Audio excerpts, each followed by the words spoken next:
All right, folks, welcome back to the show. Got my man Rashad Staten, who is an entrepreneur, nonprofit leader, and community activist. Rashad, good to see you, brother. How are you, sir? Hey, peace and blessings, brother. Always wonderful, man. Happy for the culture. Happy thriving Thursday. Happy Thriving Thursday. All right, Rashad. I wanted Yes. to have a discussion with you about something that Taraji P. Henson had alluded to. And we're asking the big question. And folks, some of you might be already pondering this, but I think this is a good question. Is moving out of the U.S. the best option for Black people? Here's what Taraji P. Henson put out. Look at her face. I like the picture they have of her. She says she's moving out the U.S. But Ariel, let's post her comment, her quote. She said, "I'm really considering getting up out of here, leaving and living in another country. That's something that comes with 50. You get tired of fighting. I'm tired. There's something that happens when you turn 50 where all of your fucks are behind you. I've accomplished a lot, and I'm going to do what I want to do." She said, "I'm at the point now where if I say I quit and I'm going to go travel the world, I can. It's so freeing." Where's your passport, Rashad? You got a passport already? I got my passport. I check it every 2 weeks to make sure it ain't expired. No, but real talk, bro. Like, can we talk about the fact, man? Look, I've heard, and some of you, I've heard so many people, Black people. I remember when Trump first got in office, was running for president. People was like, if this dude gets in, I'm leaving the country. Remember that, Rashad? Everybody was talking about they about to run up north to Canada. Canada's like, don't you bring that madness up here. Canada's like, no. But I heard a lot of people say that. So Trump got elected. He got out of office. Some folks are still here. But now, like, Taraji is putting it out there like, look, man, I'm 50. Like, how much fighting do you supposed to do in your life? What's your take on that, bro? Because I'm going to be honest. I got mixed feelings about it. But what's your take on it? You know what? I had to I felt that in my spirit. Like Country Wayne said, you got to let that sizzle in your spirit. Like, I felt where his sister was coming from, right? And I don't know where I'm at in my life that I might feel that way, but I think she has the means. I think she's at that age of living and have a lived experience in that space of just wanting to be free, right? And I'm sure that she can experience that here, but it will require some level of disconnect. But maybe she just wants something new, and if that's the case, why not do it? But my only reluctance and hesitation towards that whole comment is there any place in this world that's much safer for us to be people, right? We think about what happened in the Ukraine and things of that sort. As African people of the diaspora, we see they were the ones that were stopped from even leaving that country, right? We think about the our brothers and the sisters that are in the UK, and we learn of them in Great Britain and other works, and they talk about their lived experiences almost just as similar to ours, right? So it's like, in what place do we have a safe haven, right? Where's that haven at? And then the other part is like, I want to ask her more. I want to learn more. Like, I'm wondering, where is she considering? Is she considering the continent? Is she considering where we are as a people, right? So that's my place. Like, I can't disagree with her. I'm not opposing to it, because I think everybody should have that level of accessibility to just up and go, right? But I would love for her to experience that back on our homeland, right? And see, here's the other thing, and that's why I said I have mixed feelings about it. Like, part of me feel like this is our home. You know what I'm saying? Like, we talked about this on this show, Sean. I'm not renting. I own this joint. Right? We're not leasing, and to give it back, we own this joint. Right? So you know what I mean? Like just as much as we claim Africa, I think we should claim America. Because we built this joint. Our blood, sweat, and tears, right? So this could be an extension, for lack of a better word. This could be the winter home. and then we got the main home. But the point is, we own this property. I agree. I say, brother. I agree. Go back to like what you said with the Juneteenth. It's like the intentionality of using those colors. Like, don't erase us out of this history of this country because we built this country. And see, look, what Taraji was kind of speaking to, which is I understand because you get to that place, right? I think we all get to that place. If you are a conscious individual in this day and time, and I think a lot of Black people are, I don't think it's easy for us to assume that Black people don't know what's going on. But I think a lot more Black people do know what's going on versus the numbers that don't, right? So if you are in this space, you do get tired. Look, man, you and I personally, we do community work. I've been doing community work for over 20 years. Yes, sir. There are moments where I'm like, man, I'm ready to quit. I've heard some of the best and brightest. I've heard everyone from Dr. Conrad Rowell to the Honorable Minister Louis Farrakhan to every Black leader has expressed the toll, the exhaustion of fighting for freedom, justice, and equality and liberation for Black people. Every Black leader, Dr. Martin Luther King, Malcolm X, just go through their writings. They got tired. So I don't want anybody to believe that no one gets tired. But for somewhere in each one of those great, not just men, but in the number of the heroes, they found something. They dug deep within themselves to figure out we got to keep fighting. Because here's why. I believe that one, they saw that this is our place, like America is ours. But then I know that number two, what do you leave for the next generation? What future in this country? Because all the 13% that of Black people that make up this country, everybody can't move to Africa, bro. Yo, you hit it. When you said that, you know what hit me? It was that see it through poem. Like, running from it will not save you. It will probably chase you around the rest of this road. Check this out. You hit it. You hit it when you said what, and you asked, and I think that's a legitimate question. What place on the planet is Black people not catching hell? I'll wait. The government say we need research on this. I mean, seriously, international research. What inhabitable place on the planet is Black people not catching hell?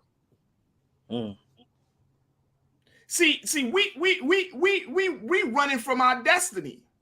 In the hell, and Rashad, trust me when I tell you this, because I'm learning so much about the divine in all of this, right? Because a lot of people don't seem to think that our struggle is actually a divine struggle.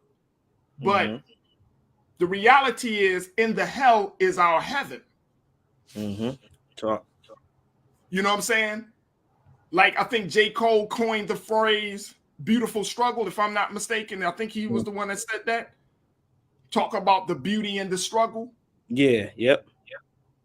There is something to that. Like, we are struggling, but there's beauty in the struggle, because when you are being forged, I'm about to hit people with this, y'all. Y'all ready for this? When you are forged in the furnace of affliction, that's what the scriptures say, right? You are in the furnace of affliction. See, this is a different path. Every people have their own path. White people, Latino people, Asian people, every people have their own path to get to an ultimate destination. And Black people, we trying to compare our story, our narrative, our path to somebody else's path. We got to stop doing that. We are on a very special path in this country. Agree, 100%. Go ahead, bro. Because come on, man. No, Go I'm ahead. just curious. I like this whole idea. Like it makes me, and I'm reading the comments. It's making me gauge this idea of, is there really research into this? I know some are actually identifying their safe havens and their spaces where they go for solitude, for balance, for restoration. We talked about it in plenty of times in the show of the those that are in the Appalachians, the Black Appalachians. Like, can we go there without leaving this country, right? Can we go back to certain places and just disconnect in a space where we're not being subjugated in an influx of seeing all of this world, right? Because consciousness will bring you into rage, like we all know that to be true. But I'm curious to it, like you said, where in one place can we pinpoint tranquility, peace, and balance for Freedom us to show up in our wholeness and justice. and Where you gonna justice? get? Wait. Tell me, outside of the fake Wakanda. I've got friends that studies international law, international politics, and are humanitarians, and they go across the world. They even go back to the continent, and some of our realities over there is not beautiful, right? So I'm thinking, and then we know when you talk about we go to other places of European countries, man, I can only assume that we're still being subjugated, we're still being oppressed, we're still being suppressed. So I think that plays a lot of part, but it's definitely it's a great thinking point. But I think we all need a place to escape at times, though. So I No, feel I the get same. that. No. Trust and believe, Mm-hmm. and I think that even in Taraji's comments, she's talking about two different places. Because when I was reading it, I said, okay, she said I want to move to a place, and And then then want to vacation. go on a vacation. Yeah, I That's two caught the different same thing. situations. That's two different situations. The summer You house. can take a little break and then just travel the world. That's one Mm-hmm. thing. But to move to a place, that's a whole different state of being, right? Agree.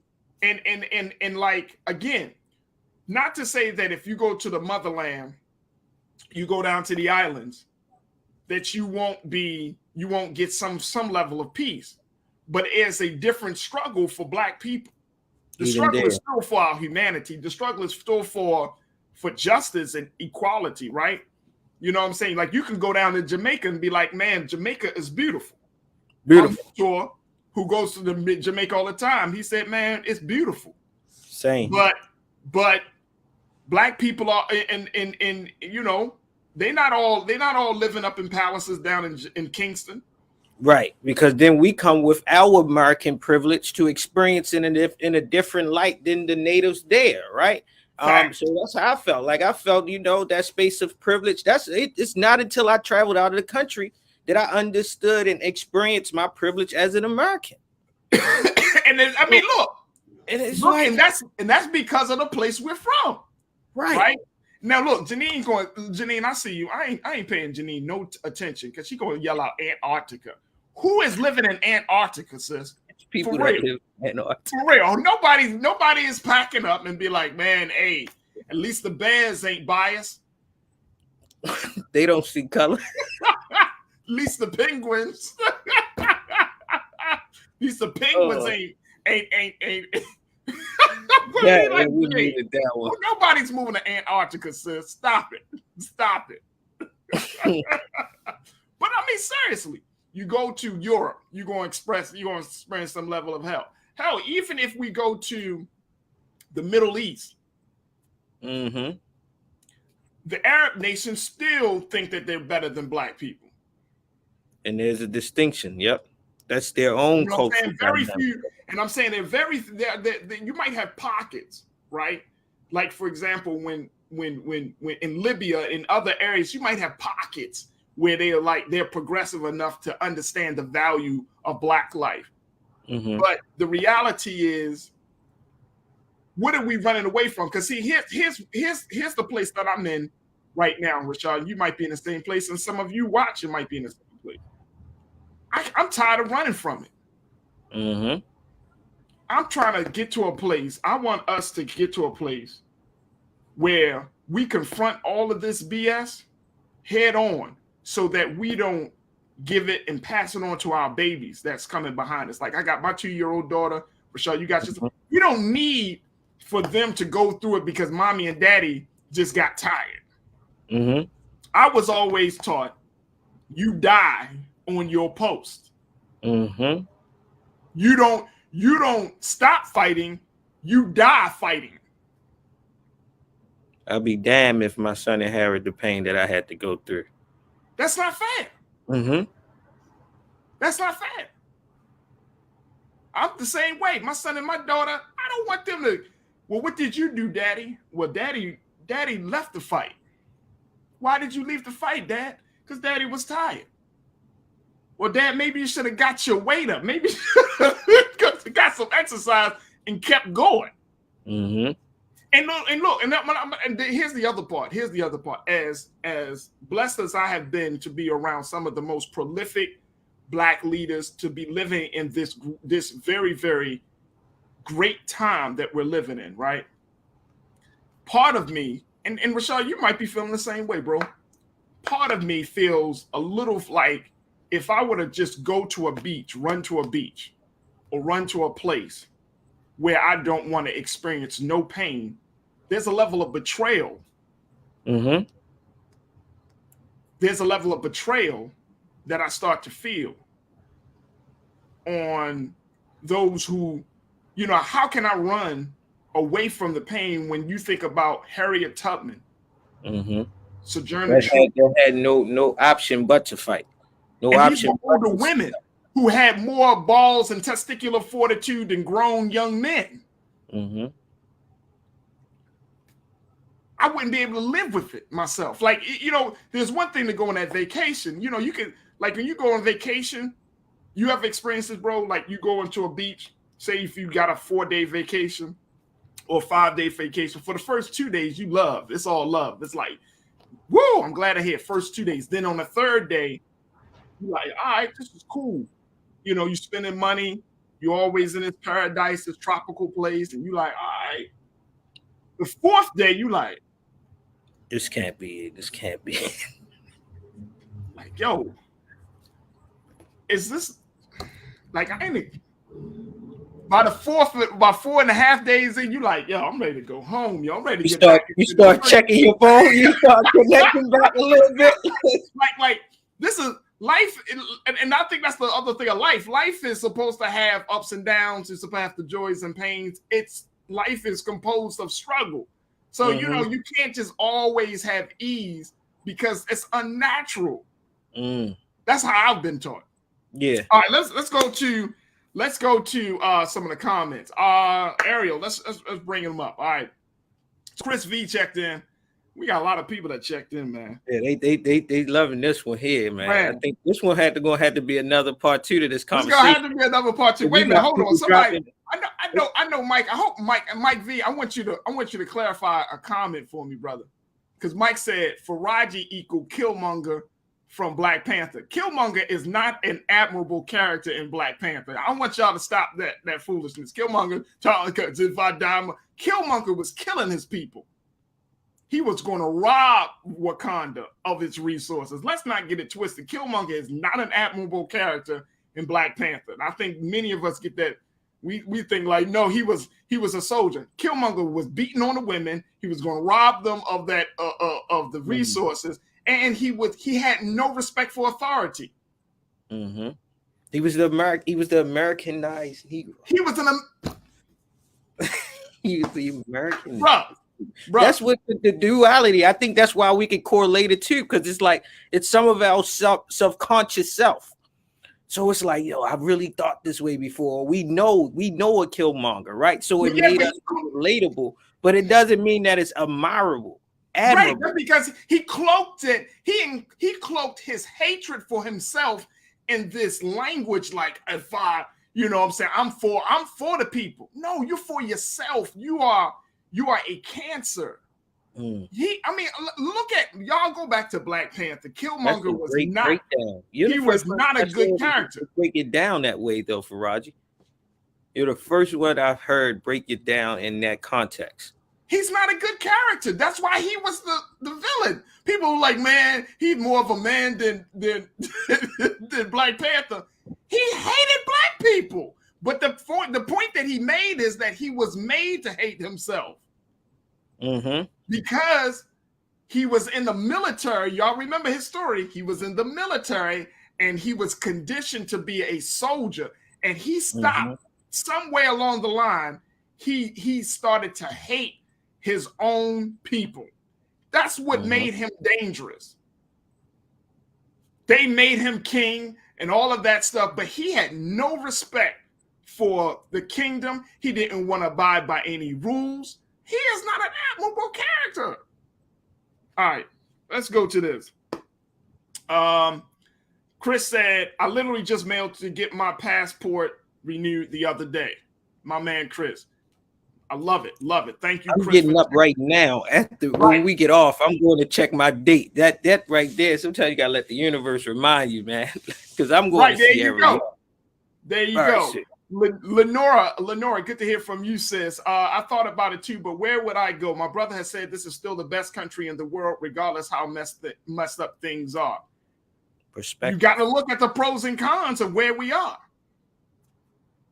You got to look at the pros and cons of where we are. I'm not saying that America, we know America ain't the best and isn't the greatest, but you got to look at the pros and cons of where we are. And some of us, we might talk, Rashad, some of us talk that like, man, I leave this country. As soon as you go over there for a week or 2 weeks or 3 weeks and you do your thing in your American way. Your privilege going to show. Your privilege going to show. You're going to want to come back a little bit straight. Like you said, the first 3 days are going to be beautiful. Because you're forced to adapt to something that you're not accustomed to. Right, there it is. So, Lenora, I hear you loud and clear. Thank you for checking in. All right, Mike said, I came to the conclusion I need to stop chasing the American dream and be a part of the African future. You could do that from here, Mike. You could do that from here. Just a thought, brother. Just a thought. Nisa, 1971, checked in and says, look, mine expired, her passport. I need to renew it. I think eventually too many Black people will not be allowed to leave this country permanently. They need us for war. That could be a sad truth. It could be a very sad truth, Nisa. Thank you so much, sis, for checking in. Janae, you said, and she can afford to do that, and she would have better accommodations than the average folk. But the idea is growing, especially if we can move amongst our people, make it a group thing. Do go it alone. Thanks.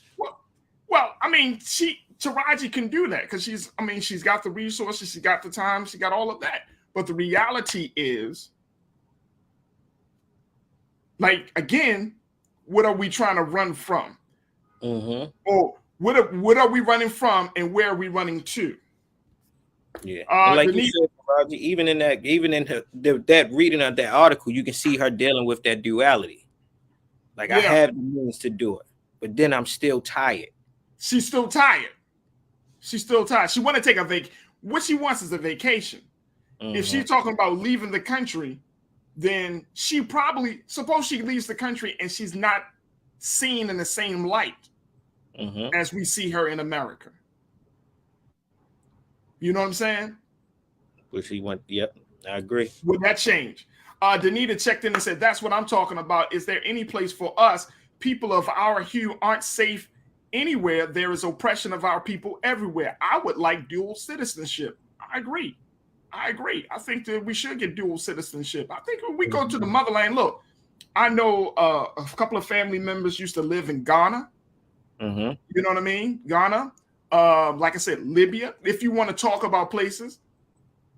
But again, the fact is, we would still have to deal with, I mean, that works for us individually, but what about the collective? I mean, we got to stop thinking about the individual, bro.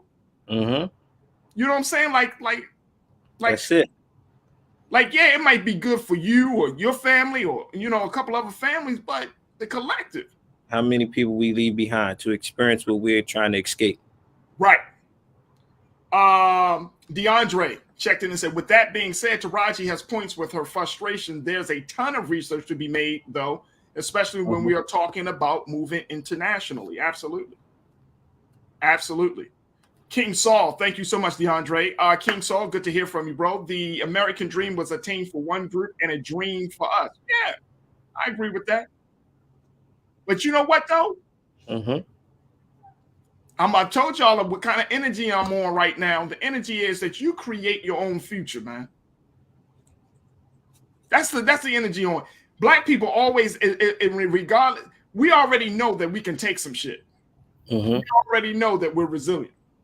What's stopping us from creating our own future? Right? Regardless of where you are, you don't need to go to Africa. What's stopping us from? And I'm talking about seriously, folks. I know you might say, "Oh, Faraji, what about the laws? Faraji, what about the attitudes of racism? What about this? What about that?" I'm saying seriously, why can't you make a heaven for yourself right here on earth, wherever you are? Individually, we do it every day. We talk about the people who do it every day. We idolize the people who do it every day. But you mean collectively we can't do it every day? You create your own future, right, Zoe? Zoe, I see you. I got you. Zoe checked in and also said Taraji is in a place of power and privilege that most black families are not afforded. Immigrants fight to get here for a reason. The grass is always green on the other side. Yeah, before you make a move internationally, maybe you should visit them for a vacation real quick. And just see how the culture is, see how the people are, see how the whole situation is. Yep. Chris V said, if Wakanda was real, it would be partly gentrified by now. Chris, go home, man. Stop, man. Turn off your device, man. Chris, turn off your device, sir. You gotta give it 20 years and then we can see it be gentrified. That's so serious. That is so serious. Turn off your device, Chris. Let me see here. Who else we got in here? Sonia Jenkins. Sonia, thank you so much for checking in. How can we claim America as ours when it was stolen from the indigenous people? We were kidnapped, for a lack of a better word, and brought here. That's true. But guess what? Didn't we give our blood, sweat, and tears to this country to build this country? Along with the indigenous folks. And along with the indigenous folks. Most people got to study. We are some of those same indigenous folk. All of us ain't come over on no ship. Leave it just like that. There are black Indians. We do exist amongst the indigenous. I'm serious. I'm serious. And they will tell you, like, if you go and speak to some indigenous. I know some of us are us, right? Man. Right. Davey checked in. Faraji thinks he's too American to be a refugee. Climate and the decline of America might uproot a whole lot of people who don't want to move. I'm not too American to be a refugee. Look, man, look. It ain't about that, Davey. It's just simply about I'm tired of running. We're gonna confront this shit right now. We're gonna deal with it. I'm just tired of running. I'm tired of it, bro. If we're tired, then let's get tired and exterminating and uprooting racism and sexism and all those other isms. And I'm just tired of that. I'm more tired of that. Yeah, you're damn right. And I mean, again, I've said this before, folks, but I'll say it again, Davey. If you look at America, there are very few places that are geographically as diverse as America, where you can go from one end of the country, mountains, and to the other end, valleys. And I mean, this is a beautiful country. I'm saying geographically. This is one of the most beautiful places that you can find in the world that has all of these different climates, different levels of topography, everything. And I'm just tired of running. I don't want to pass this on to another generation if I can help it. That's the space that I'm in. I don't want to pass this on to my children. Shit, bro. You know what I'm saying? So I would like, you know what? I'm like you, Rashad. I would love to have a conversation with Taraji and be like, hey, Taraji, what place do you have in mind that you're thinking about leaving or going to? I'm curious. I'm personally curious too, bro. I'm personally curious too. You know what I'm saying? And here's the other thing. Janine, you talk about it. The reality is Black folks are global people. We are global international people. It's not based on, If you look at the history of Black people across the globe, we set up wherever we are, it don't matter. You got Black people in Europe, Black people in Middle East. You got Black people in the islands. You got Black people in Australia. You know what I'm saying? We are international people. We don't have to go to a place. No. Nope. Nope. We can visit. That's my view. We can certainly visit. But nah, bro. This is my home. When people ask me, are you an American? Rashad, what do you say? Yes. I don't know where that. I don't know how else. I don't be like, man, I'm from nowhere. I'm from the darkness.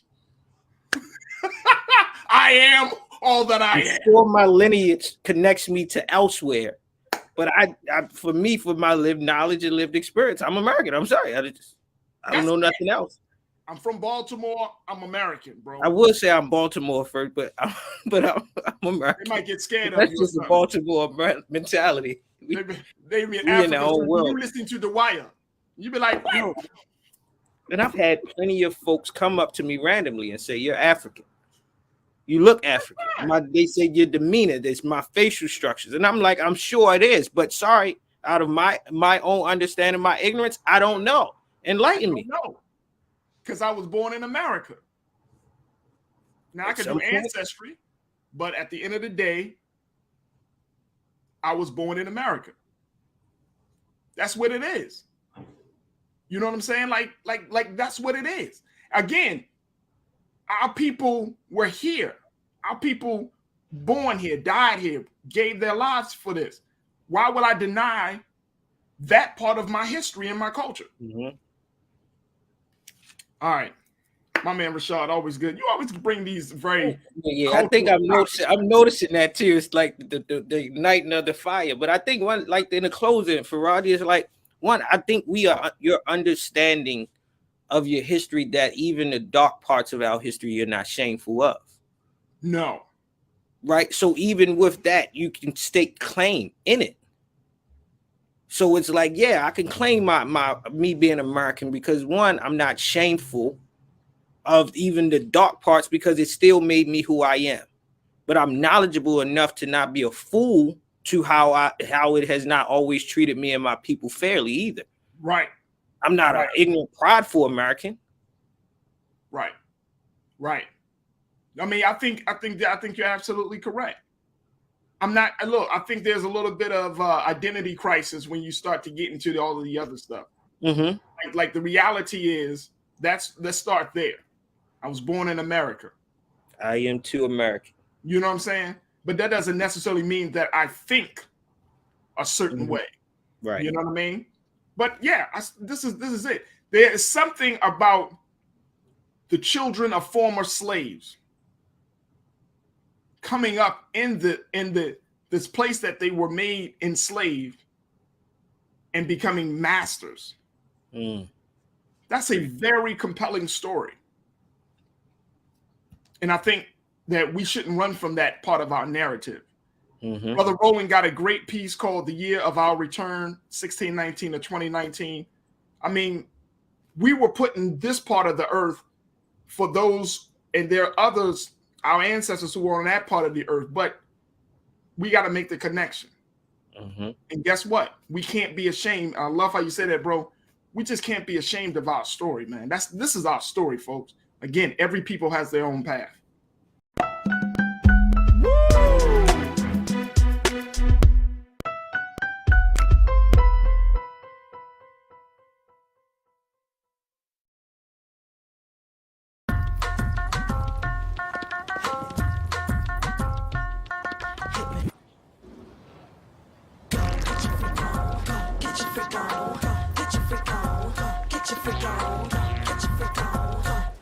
Verizon just gave us all a brand new iPhone 13. We've been customers for years. We got iPhone 13s too. Switched 2 minutes ago, literally right before this. iPhone 13 on us on any unlimited plan for every customer, with plans starting at just $35. All on the network more people rely on. Love our new Alexa. It's a Buick. Yeah, Alexa. Buick. Alexa. It's a Buick. It's an Alexa. It's a Buick. It's an Alexa. Coach, that's a Buick. That's an Alexa. The Buick Enclave with available Alexa built-in. Pull up a chair, take your seat. The Black Tape with me, Dr. Greg Carr, here on the Black Star Network. Every week, we'll take a deeper dive into the world we're living in. Join the conversation only on the Black Star Network. I'm Deborah Owens, America's Wealth Coach, and my new show, Get Wealthy, focuses on the things that your financial advisor and bank isn't telling you, but you absolutely need to know. So watch Get Wealthy on the Black Star Network.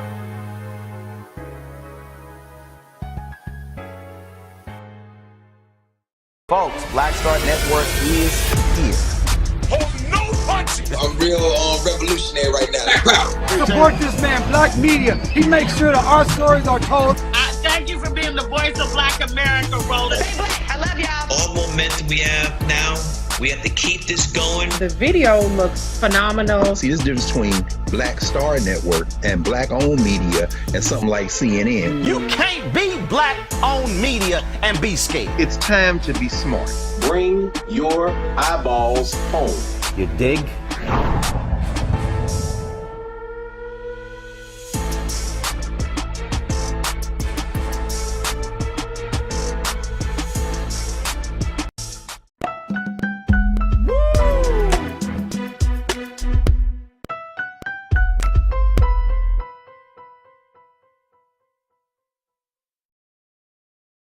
So as you may have known, that on the 24th of June, Roe versus Wade was repealed by the Supreme Court. And we are hearing different things coming out about how people really feel. Now, Trump went on a rally the other day taking credit for, one, putting 3 Supreme Court justices on the Supreme Court, therefore leading to the overture of the Roe versus Wade. Now, he did have Representative Mary Miller, who is a representative in Illinois, who said that Roe versus Wade, the repeal of it, is a victory for white life, which is a little jarring for most of us people in the country who aren't white. And it sounded a little bit off coming from an actual sitting representative. And today we're going to talk about that. And I have my friend, Mr. Royce, the Voice, Royce Massengale. He is the host of Royce's Rant, who will be with us today, who will be discussing all of these topics and more. I want to bring Royce into this conversation to talk about exactly what's going on with Roe versus Wade. And is this really a victory for white life? How you doing? Hey, Royce, how are you? Welcome to the culture. I'm doing well. So I wanted to talk to you, as you know, that we have had Roe versus Wade to protect us for nearly 50 years. Right. And because of the overture of Roe versus Wade, we're seeing states that as of June 24th, it is illegal to get an abortion. Is this a dog whistle for white women and white men trying to control their bodies? Okay, so here we go. All right, so first I do want to address the media slip up or the accident on purpose or the on purpose on accident, statement that she made about white life. I'm trying my best not to look into that particular thing too deep because I've made mistakes when I'm reading from the paper because that wasn't coming from the head. She constantly was looking down at her script here, and sometimes you might get confused, white with life.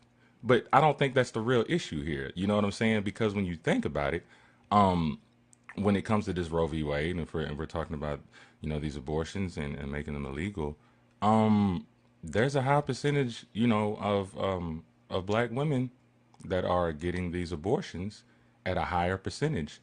And most of them are not for medical reasons or for, any other lower percentage situations. A lot of these reasons that these women are getting these abortions, roughly close to 60%, is really just because, to me, I'm gonna add my opinion into it, irresponsible decisions when it comes to sex.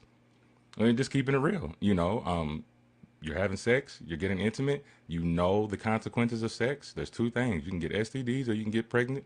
Anything else could happen. But a lot of people seem to leave out the irresponsible behavior due to pregnancy, and they say I wasn't ready for it, it was unplanned, so I'm just going to kill the baby. Like, that's not fair to me. So to be honest, go ahead. Let me ask you this. All right. So just going back to the question, is this a victory? So the way that you're talking, you believe that this is in fact a victory for white life? No, I don't think it's a victory for white life. I mean, it's a victory for black life too, because the black lives are killing the babies just as much. So you are definitely pro-life, is what you're saying. I'm pro-life. But see, at the same time, I'm pro-choice too, because God gave us free will before any law of the land. You know, so you have the right to do anything you want to, but you also have to accept the consequences that come with it. If I were to make a law to say, "Oh, we're making this illegal," that would be kind of tough. I don't know if I could do that, because it's to me it's placing like a God stature in a way, you know, to each his own. But how I feel personally, like I couldn't do it. I couldn't do it. I could not. I'm gonna respect your opinion, but as the only woman on the panel, I definitely have to make sure that we are being very, very clear about this. The Supreme Court is now coming in telling people what they can and cannot do with their bodies and their sexual health. And when we're looking at what Mary Miller said as a victory of white life, that sounds like something you would hear at a KKK rally. It sounds like something a Grand Wizard would say. Now, I think we have the quote from her people who are actually saying that this was an accident. This was a slip up. This was not intentional. Do we have that quote from her representatives? So here's what they're saying that she meant to say. They're saying to suggest that she is somehow not committed to defending all life is disgusting. She has the most pro-life voting record in Congress and is the proud grandmother of 2 beautiful grandchildren with Down syndrome. Now, this doesn't make any sense to me, given the fact that this is talking about Down syndrome and disabilities and not necessarily her addressing her saying white life. Do you believe that this may be something that subliminally came out for her? I mean, hey, if maybe there was a glitch. Maybe we never really know. Like, let's deal with the obvious here. Like, something that we can really prove. What we can't prove is if she meant that or not. It could easily be narrated as, oh, that's a slip up. I meant to say right instead of white. I've said that before too, reading certain things. We don't know for sure, and I think that's the wrong focus though, because they say this is this giant leap for white life, right? Okay, we're saving the babies. But let's not forget that we're also saving black babies too. Like, we're leaving that black part out of it. Like, this could be a win for black women. You know what I'm saying? A win for our black children. Because I'm not an advocate for abortion. So of course, if they're passing this particular law and it's reducing the amount of abortions or to just net it all, that's a win for me, especially for black women, because we need our black women. We need our black children. So I hear that. I definitely hear that. I could care less if she said if this is a victory for white life. It's a victory for black life too, if that's the case.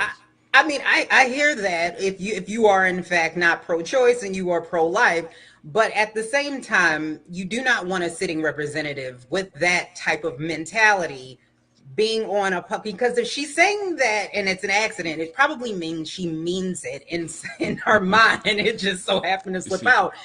And some of the comments, I'm going to go to the comments really quick. We have Rashida Guess, who said, no, sorry, she did not make a mistake. She meant that, and I'm not surprised. That's how white people feel. How do y'all know?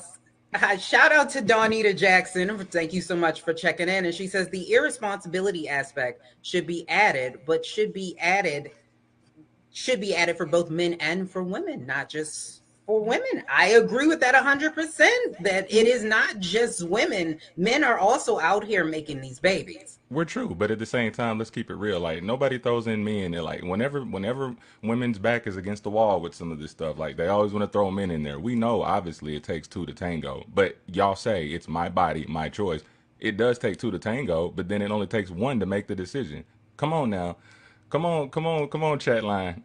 But let's just be real. In a lot of these cases where there is choice, most men will leave that up to the woman. They want to take themselves out of the equation completely because they don't want the responsibility of dealing with something like that. Because that's a really big choice that you have to make. And I do also want to harp in on this.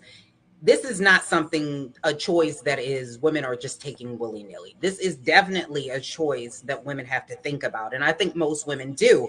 Speaking of which, kind of like going back to your comment a little bit, since you do believe in pro-life, and Clarence Thomas, this is another reason why Roe versus Wade, them repealing this, is concerning. Mm-hmm. Is this the beginning of a rollback? Clarence Thomas, the most senior judge, has stated that he is going to be looking into other things that the court has, decisions that have been made.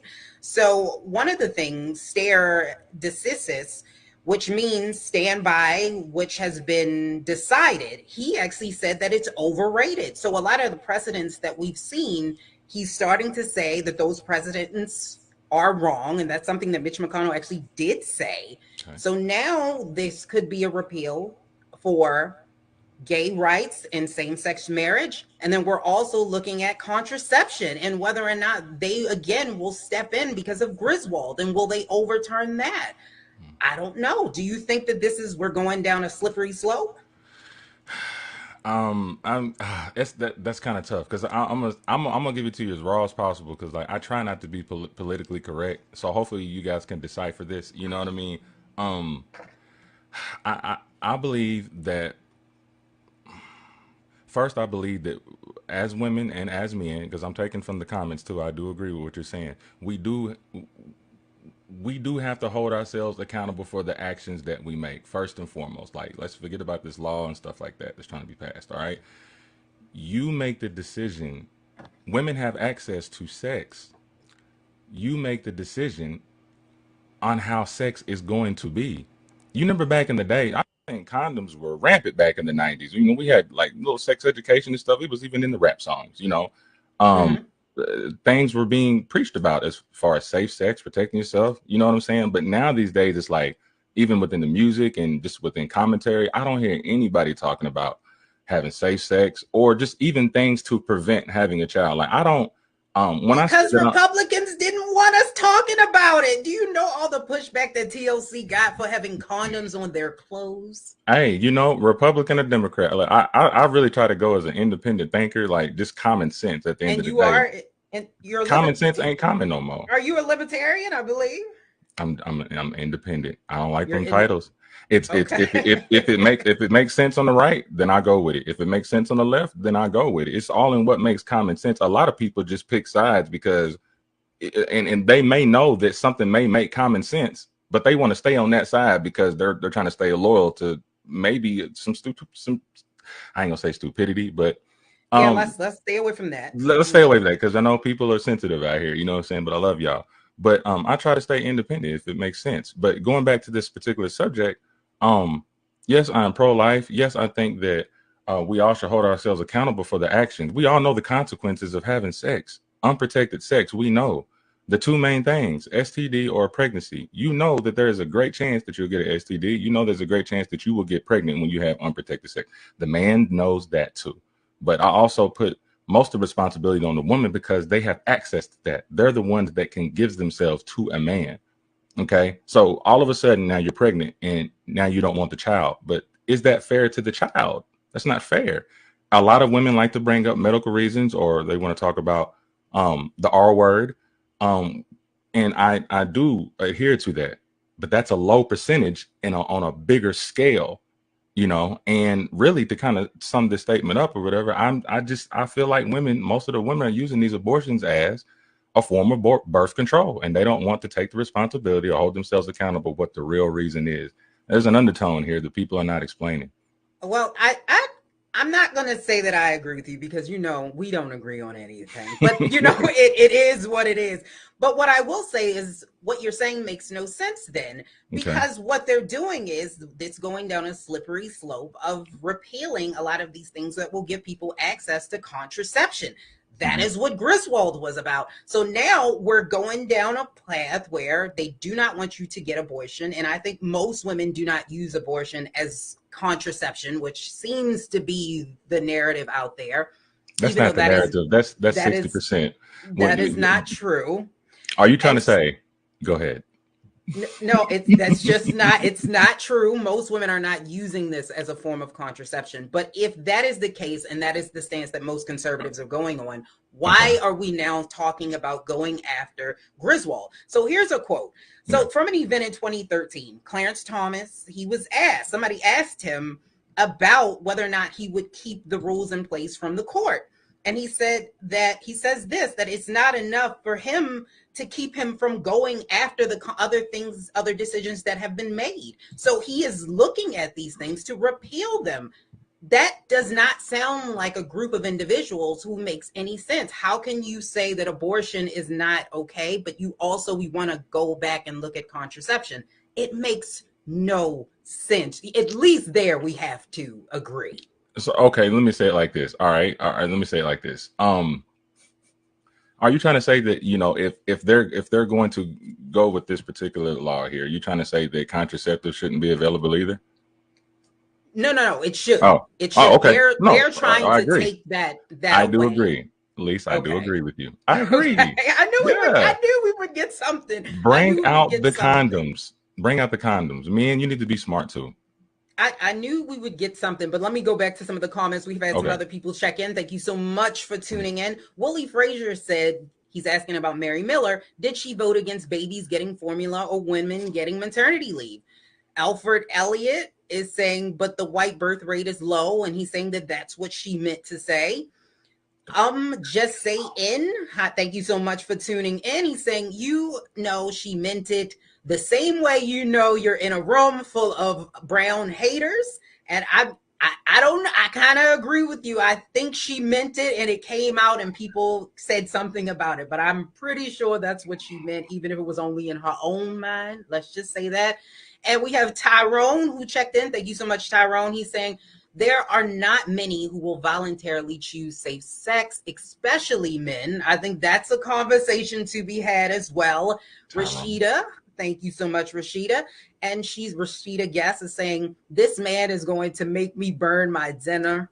I'm sorry. I'm assuming she's Don't talking about I bet it's Jill. good too. I bet it's and good. Janelle Field is saying, dude is so lost, he might need a higher caliber of woman because the women I know do not use abortion as a form of contraception. Me either. Thank you so much. Me. I don't know anyone either that actually does that. So let me so I had to rebuttal that a little bit. You know, I still think there's a lot of emotional things going on here. This to be what are okay. So let me give me what I want people to tell me. What would be the main reason for an abortion? Because I mean, you're fighting for that so hard. Is it just about control of your body, or is this about abortion? Like, nobody's being real with that situation. We're acting like that women don't get abortions because they're not ready for the baby, or they don't feel like they're suitable for it. Like, they don't hold it up for adoption or anything like that. They just kill them. They kill the child. Yeah, it is your body, your choice, but like, you made the decision to have unprotected sex and now you're pregnant and you're trying to say, I want an abortion. I'm just saying, you're trying to say that's not one of the main reasons. Like, what are the other higher percentage reasons to get an abortion? Because I've been through IVF too. I will say this, that the majority is because the woman does not want to have a child at that point. Boom. That's my point. I will say that, but I will That's all I'm also say saying. that the majority of women are not out here using abortion as contraception because mentally, physically, it is not an easy thing to do. What I'm saying is they're doing that more for that reason than any other reason, is what I'm saying. Like, all the other reasons are at a low percentage. So even what you just said, your first answer was, I do agree. There are women out there who say, okay, they're doing it because they weren't ready. Well, why didn't you think about that before you had unprotected sex? That's what I'm really talking about. Nobody's admitting that.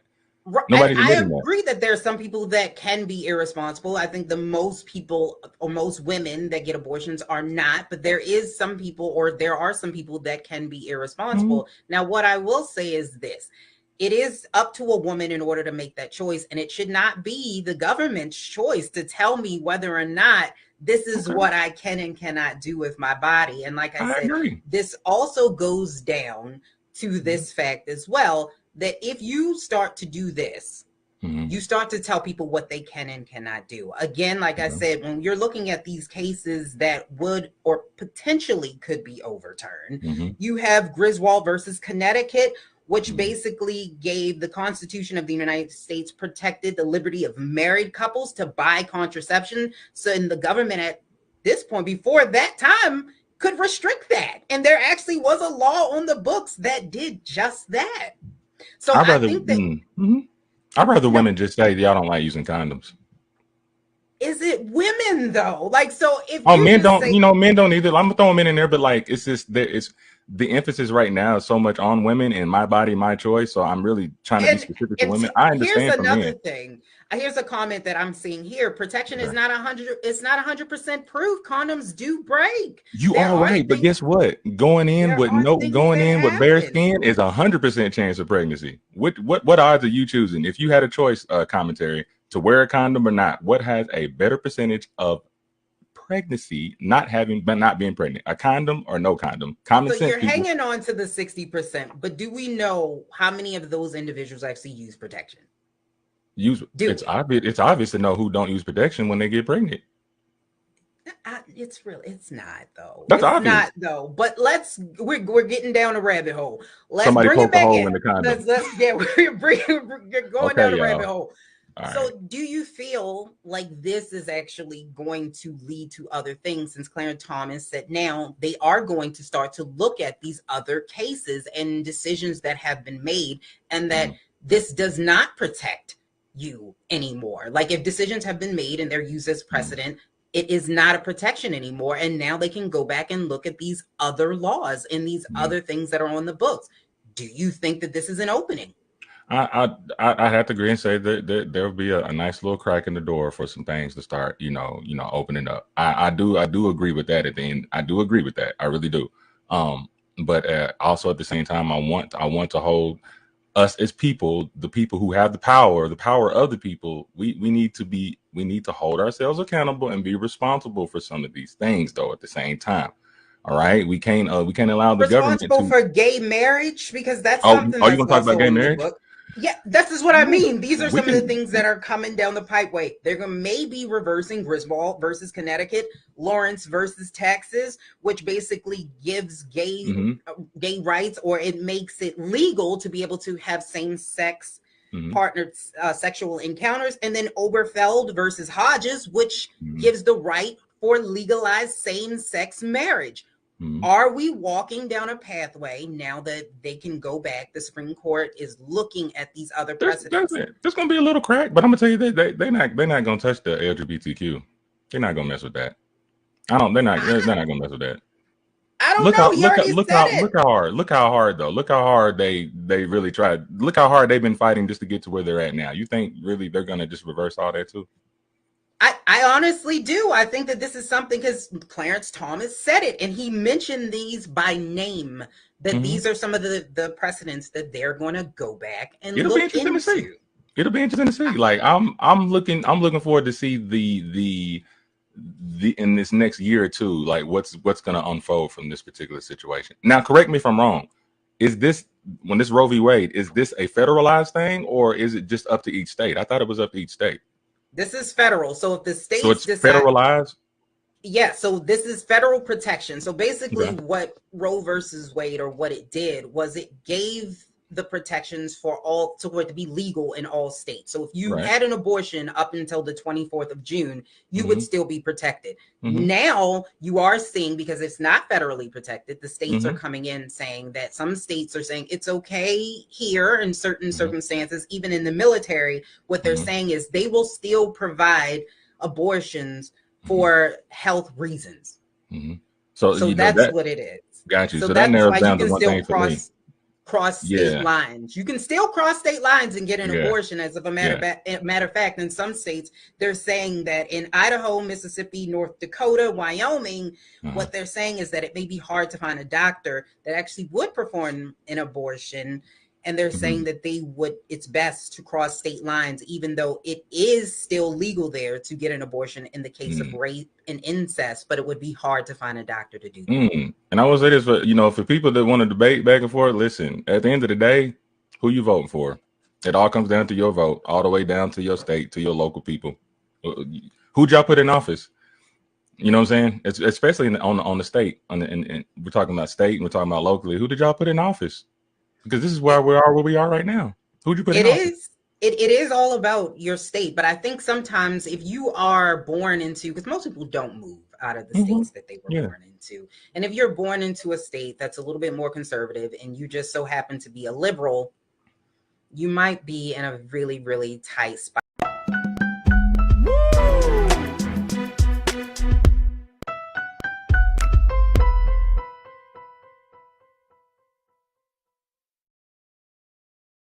iPhone 13 on us for every customer. Current, new, everyone. To show the love. Don't you think it's time to get wealthy? I'm Deborah Owens, America's Wealth Coach, and my new show on the Black Star Network focuses on the things your financial advisor or bank isn't telling you. So watch Get Wealthy on the Black Star Network.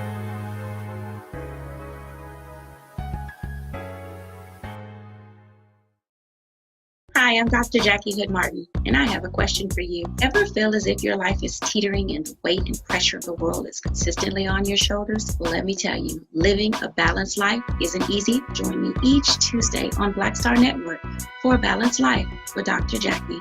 We'll laugh together, cry together, pull ourselves together, and cheer each other on. So join me for new shows each Tuesday on Black Star Network, A Balanced Life with Dr. Jackie.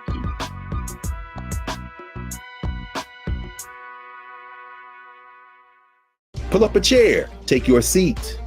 The Black Tape with me, Dr. Greg Carr, here on the Black Star Network. Every week, we'll take a deeper dive into the world we're living in. Join the conversation only on the Black Star Network. How about sushi? I just had sushi for lunch yesterday. How about tacos? Automatic emergency braking, one of 6 advanced safety features standard on every 2022 Chevy Equinox. Find new technology. Find new roads. Chevrolet.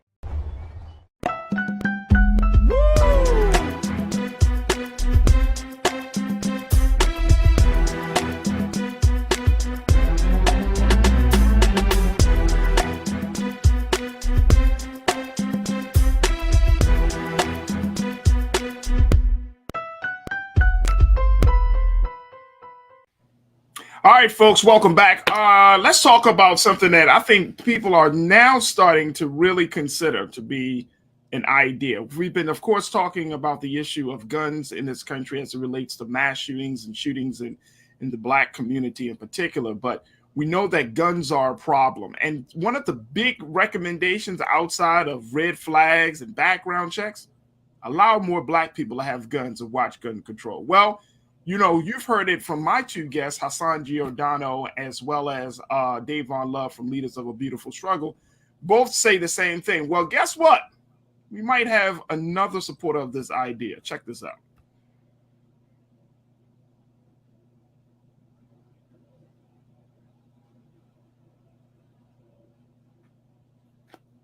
All right, look like we're going to pull up this.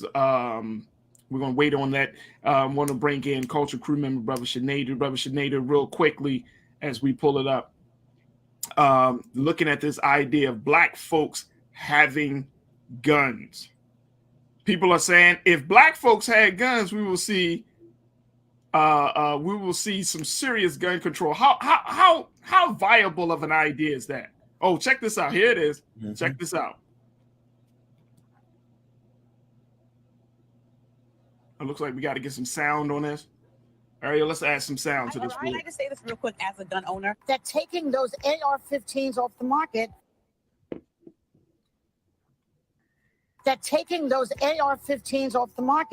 is a no starter. I mean, it's all about the guns, all right? I'd like to say this real quick as a gun owner. Yeah. There are people in this country that genuinely own guns and just do so for the same reason that we all sit up. An AR-15? No, let me tell you.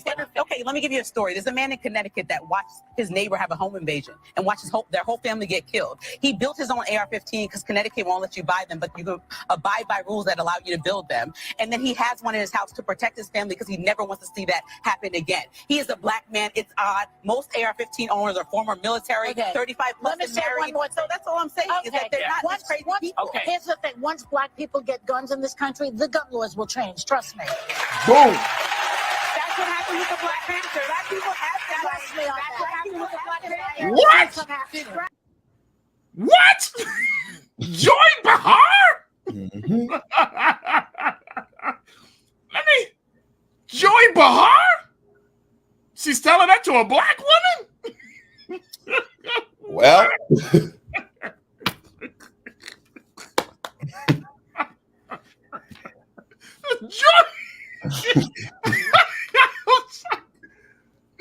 Bro, I can't. I'm floored by that one. Joy Behar is talking to a black woman gun owner that wants black people like, and it looked like it just threw the sister way off, man. It looked like she was like, I wasn't expecting that. Joy was serious. Like, what's black? What? Listen, this is what she said. Here's the thing. Once black people get guns in this country, the gun laws will change. Trust me. Mm-hmm. We got some people that go, look, I know shit they do. My audience, they everybody talking about owning a gun. What do you make of this very quickly, Sinead? Do? Is this the way to change the laws, gun laws in this country? Black people owning some guns? Absolutely. But I enjoyed the sample from Joy Behar. But I enjoyed originally when I heard Dave Chappelle say that on one of his Netflix specials, because see, the thing is, it's getting a lot of talk now because it's a white woman, but it's been said a million times. Joy is correct. Joy is correct, just as everybody else has been correct. We absolutely know that because, and just because it's about race. Race is what it's all about. Because I bet you, if all them black people were there at January 6th, Rio wouldn't call it a dust up. He would have called it a riot. And we would have called it a massacre because we know what it is to be black in this country. She's right. And Sonny, they happened to cut her off, but Sonny Holston was saying Black Panthers because, yes, that was the perfect example. That was the case study. I hate when people say prove it. It's been proven. That was the case study. That was a big case study. That is a big case study. Yep. But we also, real quick, Taraji, this is the funny thing I love about this country. We love to have discussions of things that we know this stuff. We know that would be the case. We know it. And I would hope, I would wish, I would love for black people to come together and just say, you know what? Let's all go and do it. Just because, even if we're not going to use it, let's just go and, if we really wanted to change and we know that this would change it, let's go do it and prove 2 points at the same time. Hey, brother. If it's going to lead to some real change, I mean, you know what I'm saying? Let black people have some guns in this country. Watch the gun control laws change. There we go. Hey, Joy. Thank you. Sinead can say it. Hassan, Davon can say it. Sisters across the country. It was just the fact that she kind of like G-checked the sister a little bit, like, or this issue. And it's like, sis. And the sister looked like she was like, whoa, okay. But you know, Taraji, that's not new. That's not new. When she checked her, it reminded me about the many white people who believed in the civil rights that Martin was marching for, not when he died, when he was living. Yeah. When he died, everybody jumped on. But when he was living, there was a lot of brave white people who jumped on and were trying to convince black people that we got to stand by this. And I'm glad she checked her on national TV. And it's not to be funny, but partially it shows you privilege because Joy is privileged to take this stance whenever she feels. And this is not to disrespect her, but this is just the reality of the situation. But it also is to put it in perspective that sometimes the enemy that we are fighting looks like us. I'm gonna leave on that note, Sinead. Thank you so much, brother. Thank you for being so good for the culture, brother Sinead. It's my pleasure, man. Thank you for having me. I appreciate you. Talk to you soon, brother. Thank you so much.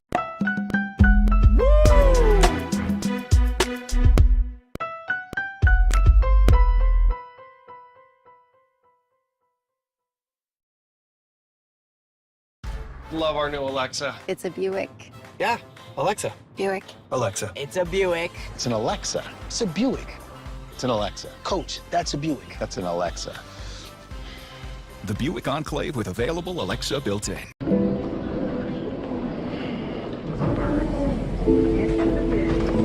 the window seat. These are the only bins that will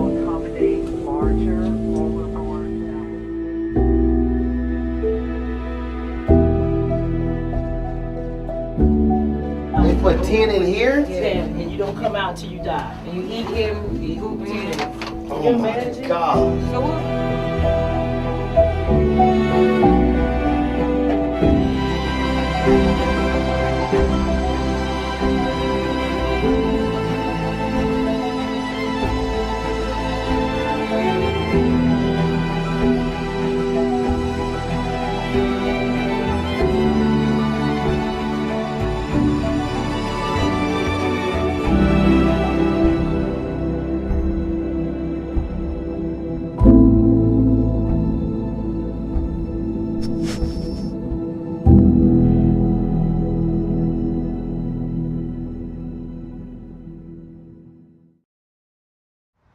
How about sushi? I just had sushi for lunch yesterday.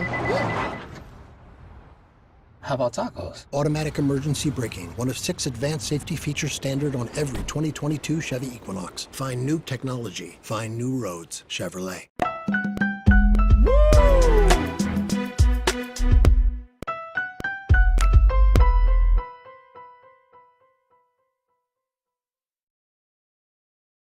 You report that the FBI has officially put out saying that active shooter attacks in 2021 doubled over the recent years. Now, folks, this is coming out as a result of what we saw in just Buffalo just a couple of weeks ago. And now the FBI is saying that these attacks are starting to happen more and more. Violent rampages, as has been reported by the Washington Post, that carried out on active shooters increased significantly in 2021, with 61 such shootings last year. Let me just share with you a little bit of some of the latest findings from the FBI. Check this out here. Check out this quote, folks. In 2021, these 61 attacks occurred on average about every 6 days in the United States. Wow. There were 30 such shootings in both 2018 and 2019. About 1 in 5 of the active shooter attacks in the FBI report was also a mass killing, which is federally defined as a single incident with at least 3 victims. Others killed fewer people, or in some cases, no one at all. In total, 103 people were killed and 140 wounded in the 61 incidents, a tally that did not include any of the shooters. Now, this is coming from the Federal Bureau of Investigations, the FBI, to talk about the severity of this situation. And now we are in 2022, and we're looking at more cases of active shooters attacks, where there might not just be cases of just one active shooter at one place. There might be one active shooter at multiple locations. I want to bring in today's Culture Crew members. Lise Winnie, host of Millennials Anonymous podcast that can be heard on where podcasts are streaming, to be a part of this conversation. And as we answer the question, how concerned should we be? Elise, good to see you as always, sis. How are you this afternoon? I'm doing well. How are you? I'm good. I'm good. When we look at this situation about active shooters, this is, you know, we're seeing numbers now, of course, from 2021. Of course, they haven't come out for 2022, but we're seeing that there is a rise in this. How concerned are you that this situation may be getting way out of hand, you know, starting this year and moving forward? Yeah, I mean, when you look at gun violence just in general, especially in the United States, this tends to be a problem. Whereas, what in 2020 was like 45,000 gun deaths. I think in 2021 it was somewhere around there, where we have a problem not just with active shooters, but we have a problem with guns. Now, gun laws are the most difficult thing to get passed. It is something that Americans will always have some pushback and resistance to. And so I think that what we do need to do as a nation to try to at least get on the same page, because I am concerned. It seems like this is something that is happening more frequently. It appears that guns are becoming easier to get, even though that's not necessarily the case, but it appears that way. So we do need to start putting the laws that we do have on the books in force, like the red flag law. There's no way, like I said last week, this racist zealot should have been able to get this gun. Like, there were things that didn't happen that should have been in place. So we need those types of gun laws, sensible gun laws that protect people from, you know, themselves in a sense, so that they don't harm other people. Like, we have to make sure that we have something in place in order to protect the citizens of this country.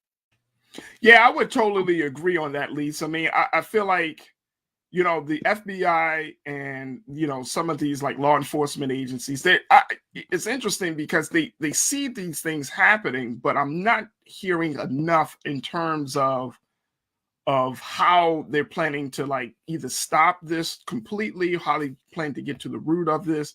And I think that that's interesting. You know, there was the case you brought to my attention, which was the case out of Texas, where there was an active shooter at a school. And you have to ask the question, you know, these folks seem to be getting younger and younger. I'm talking about the perpetrator. I'm talking about the actual active shooter. They seem to be getting like younger and younger. And I'm wondering, is that really, you know, as much as we've been having this gun conversation, but if these active shooters are in middle school, if they're in high school, gun laws is, I mean, obviously they're getting the guns from either their parents or someone that's close to, or just these guns are in their home. But I feel like there's something else missing from this conversation when you have young active shooters. It's not just about guns. It's gun about culture. This idea that I think that at the end of the day, Lise, the best way to handle a situation is to use the gun, is through violence. It's gun culture. So in America, we love our guns. That is what we stood for and stand for. And that's one of the things that in this country is true as American pie and racism. We love guns. And so when you look at gun culture and kids are growing up where guns are glorified, and then one of the things that has always scared me as a parent, and this is a conversation that I have with my spouse, who is an avid gun supporter and gun owner, that sometimes I think, especially when it comes to children, they're almost like toys. Like, have you seen these guns that are like, they're pink and they're colorful and they're, you know, I think that we have to really start saying what guns are. It is a weapon. It's not which a lot of people, well, it's a tool. No, it is a weapon. A gun was made in order to kill. That's what it's made for. And so when we see this being glorified in, you know, in television, we see people glorify this in music. I think that it brings about the gun is power, and this is what you do. It's cool to have a gun. You see all the kids on social media with guns. This is something that is impressive. So we do need to change the culture around that. This is a weapon. This is not just a tool. This is also a weapon, and it is not a toy. Yeah, I mean, I would agree. I'm looking at the details, folks, and you know, if you are in Texas, you probably have been hearing about this story throughout the day, where a suspect was taken in custody as an active shooter now check this out, Lisa and folks, at an elementary school. Yeah. At an elementary school in Uvalde, Texas. And according to what police has already put out, that suspect is in custody. The school district, Uvalde Consolidated Independent School District, said that the shooter was located at Robb Elementary School and asked people to stay away from the area. Uvalde, Texas is located about 90 minutes west of San Antonio, but at an elementary school. So I don't know, and we don't know just yet whether the suspect is a student, whether they're a staff member, whether they're a parent or community member. We just don't know. But I mean, look, I grew up in the 80s. Yeah. You know what I'm saying? In the 80s, when you went to elementary school, that was like when you just went to school in general, that was one of the safest places outside of your home and outside of like a church or a mosque or a faith institution. Like those are the big three places that as a child you felt the safest, right? And to see that situation has devolved into this space now where, I mean, it just seems unfathomable somebody would bring a gun to an elementary school. Like, what would piss off someone so bad that they would have to start shooting at an elementary school? The baby. So I think there's a conversation, as much to your point about, you know, access and gun laws. There's also this conversation that we have to have in this country, and like you mentioned, the gun culture, like around mental health and how we see violence in this country. Because right now, at least, violence seems to be the only option instead of the last option. I agree, and I think that we don't understand the communication of it, and we have been programmed that violence means power. It means strength. So if you are violent, it means that you are the strong one in the situation, and that if you communicate or back down, that somehow makes you weak. So yes, that's part of it. But I think that when you look at mental health, like even under the Trump administration, there were a couple of policies of mental health that would prevent people who have mental illness from being able to access guns. That was something that was repealed, but then of course under Biden, he went and put that back in place. But we do need to strengthen those things where, because everyone who does these things does not have mental illness. So we do need to make sure that there are, like what happened in Buffalo. Of course, it hasn't necessarily come out. Not they said he had a mental illness, but it appeared this was more just racism, and he just did not like Black people more so than a mental illness, since he had plenty of time to think about what he was doing, and he did it anyway. So we do need to put things in place. There are a lot of red flag laws and things like that, and they don't always work. So we have them on the books, but we do need to strengthen them so that they actually protect the people that they're supposed to. Yeah. But again, because this is a gun issue, this is going to be an uphill battle. And when you're seeing all of these elections taking place, I don't know how, when you're looking at what the Democrats are trying to do, especially with the elevation of crime right now, how to handle this issue where you can make sure that people don't feel like you are threatening their guns and you're not overly using the police at the same time. Like, how do you manage this issue? Which honestly, I don't know. Yeah, I don't know either. I don't know. I mean, I think culturally we can have some conversations. Like if we're seeing a lot of these active shooter attacks taking place at schools, I think there's some credence to teaching and educating young people about gun violence, gun safety, and most importantly, learning how to deal with your emotions and dealing with your feelings. I mean, it's interesting. I remember growing up, and I feel like bullying has always been a part of the school culture in some way, shape, or form. I was bullied, and I know people are bullied. But it never occurred to me that, that in order to get my bully back, I wanted to shoot and kill him. You know what I mean? It's just never occurred to me. But what I think that nowadays, like there has to be a much different conversation. I mean, I think children are so overexposed to violence. Children are exposed to adult situations so much that they start to think like, quote unquote, like adults in some cases. And they lose the ability to see themselves as children. And I may be completely wrong, Lise, but I just find it to be very disturbing when children take on the burden of making adult decisions and trying to deal with a situation. Agree, but I think it also, not even just normalizing it on television, but even us as society. I mean, we do have to prepare our children for something like this to happen, but they have active shooter drills. This is something that they do every single year, and it's almost like it's expected. It's normal, and we normalize it in the way where it's like, no, this is not normal, and this shouldn't happen. You said you grew up in the 80s. I grew up in the 90s. I'm a 90s kid. I'm so sorry to hear that, Lise. I'm an 80s baby, but a 90s kid. But I grew up in the generation of Columbine. So to me and the people that are my age, we've been dealing with stuff like this for a while. And so it almost seems like, oh, this is something that is bound to happen at some point. So we do need to get to the root of the cause. And I think you brought up a good point that mental illness or mental health is a key portion of that, and that we shouldn't be trying to eliminate and neutralize the problem of a person that we have. And that's the first thing that we go to. So you're absolutely right. In America, we do need to sit down and have a serious heart-to-heart with us. Why do we all need a gun? Let's start there.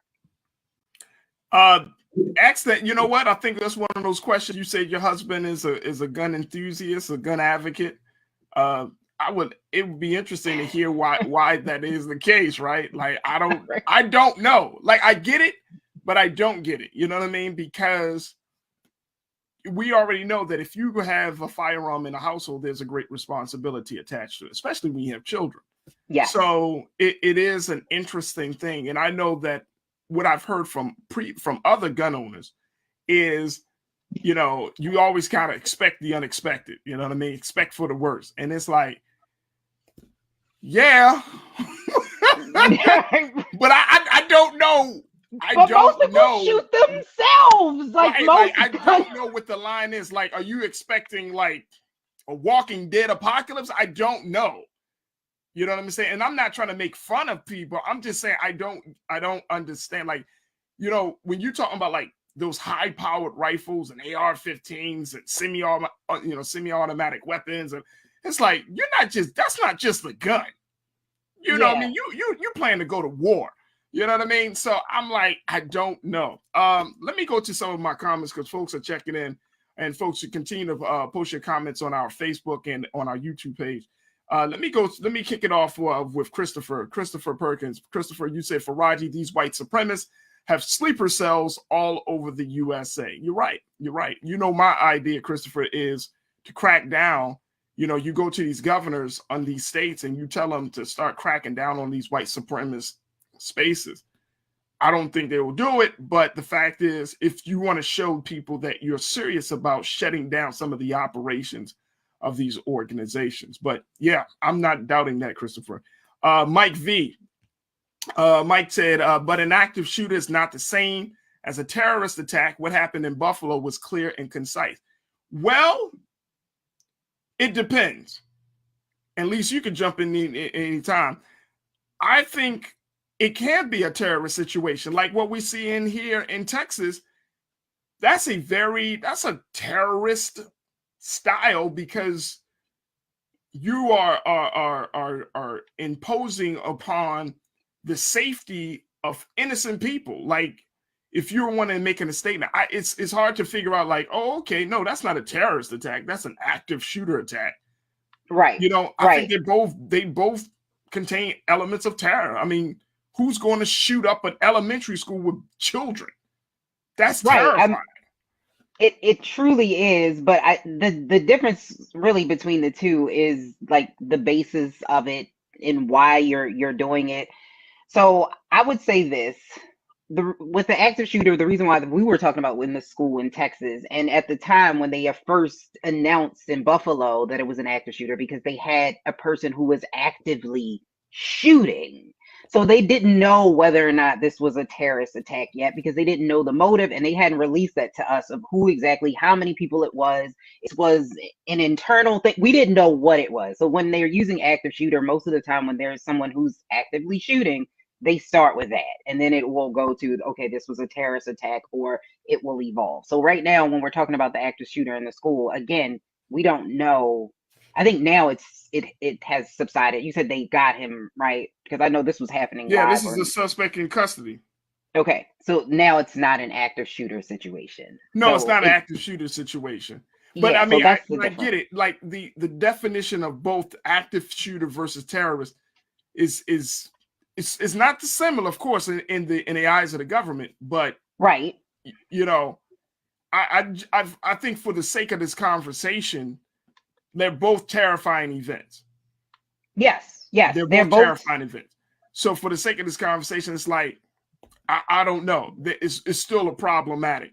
Let me go back to these comments and try to get, make sure we hear as many people as possible. I want to go to Damon, my man, Damon Blissett. Damon said, ghost guns. We had a high school student use it at a school back in March. This was a black guy, a senior. Big issue. It goes back to the whole accessibility and accountability of guns. Ghost guns, they can't be traced. They're just kind of out there. Some of them are made. I've seen those on that conversation play out. But I think, again, that goes to a situation and unfortunately, it's like Damon saying, this person is a black student. It's not a situation where we can just actively say, oh, that's a white guy. It's violence is so pervasive in this country, Elise. Mm-hmm. And to your point, violence is so pervasive in this country. The culture of violence is so strong in this country. It's literally affecting everyone. Agreed. We just talked about a couple of weeks ago in California, an Asian man, just shooting up a church.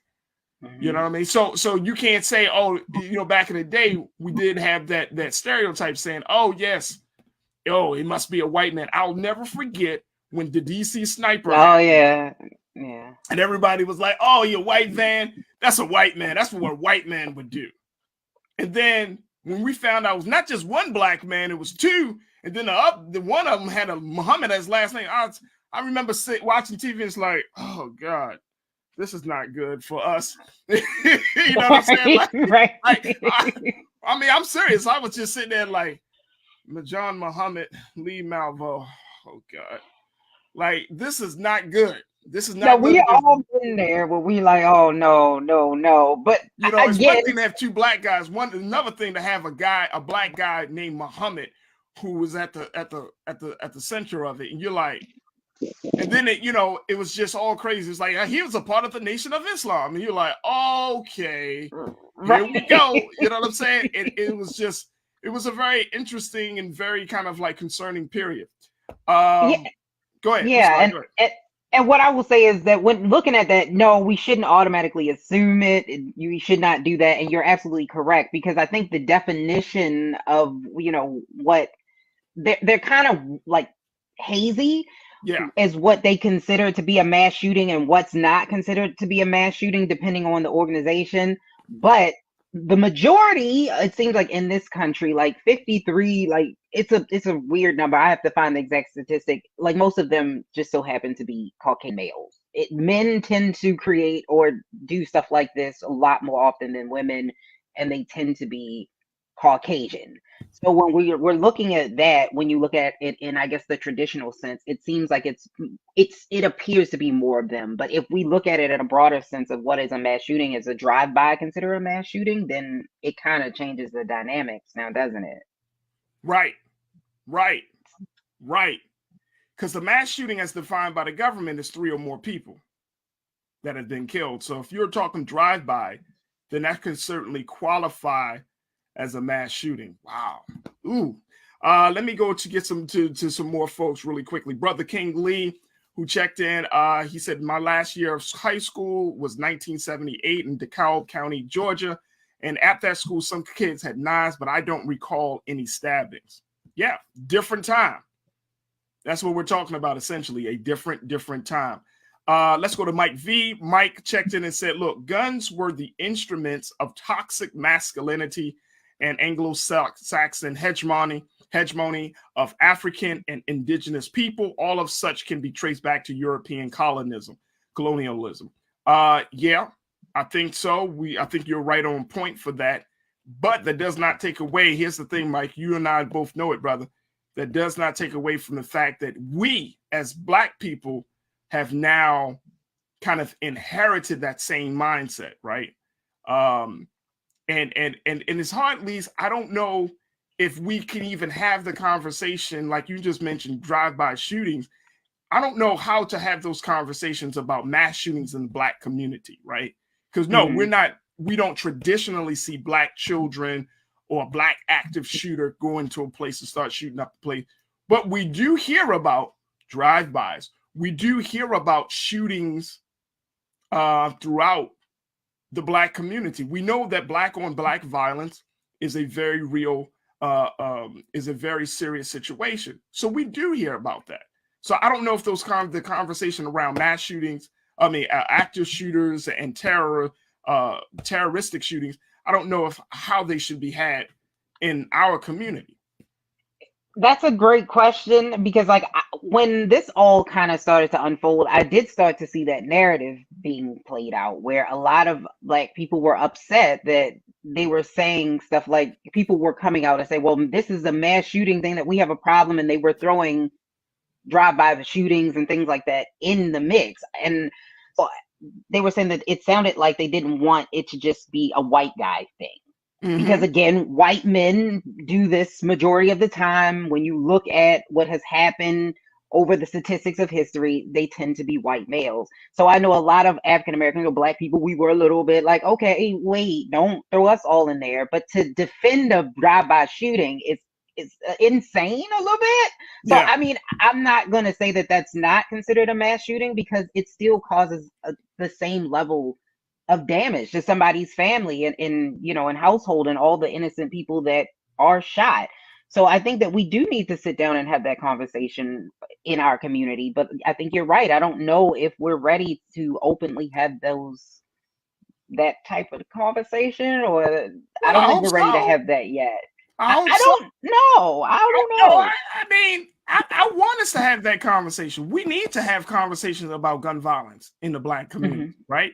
Excuse me. But we also, we need to have it in a sense that if this continues to happen, and we can't have this conversation right now just for the sake of time, right? If we continue to see Black people shooting and killing other Black people in mass, the way we've been seeing in cities across this country, like Baltimore and in other places, then how do you think the government will start to prosecute these cases?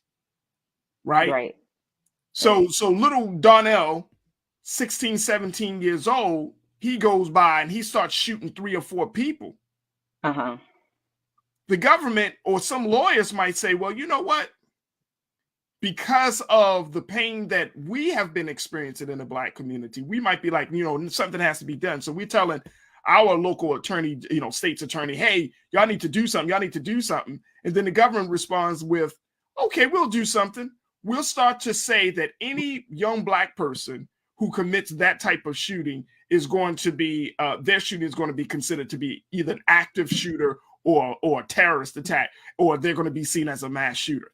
Now the ball is dropped where Lil Donnell, he's not getting juvenile years. Right. He's getting grown man years as a mass shooter. Yeah. And that may turn the tide, and that's going to ruffle some Black folks' feathers, because we're going to look at it and say, no, the government is looking at your 16, 17-year-old as a grown-ass man or a grown-ass woman. Right. And they're going to start to prosecute them as a terrorist, as a domestic terrorist. You know what I mean? Like, it can go in a very, very crazy space. Yeah. No, I agree. I agree with that. And I think you're absolutely right. This is something that we do need to be open with. But it is something that we do need to be careful with, because over criminalization of our youth is something that is an issue. So we do need to be very careful with this, but we do need to have the conversation and make sure that people that are doing these things are being held accountable, and we're not creating a wall of protection that stops them from actually being held accountable for the terrorizing of our own communities, which is unfortunately happening all over the country. And we want to make sure that we are doing the right thing. In America, we have a gun problem, and we need to be able to say that out loud. No matter the race, we have a gun problem. Absolutely. Absolutely. I just saw one of the messages from Tiana. She made the point. She said in Chicago, the media in Chicago are calling shootings with multiple victims mass shootings. Now, I'm sure that when they're reporting that, while they're reporting about Black people, Black communities, but it might be seen, and this is the I think the very thin line, Lise, that we as a community, as a people, will have to figure out.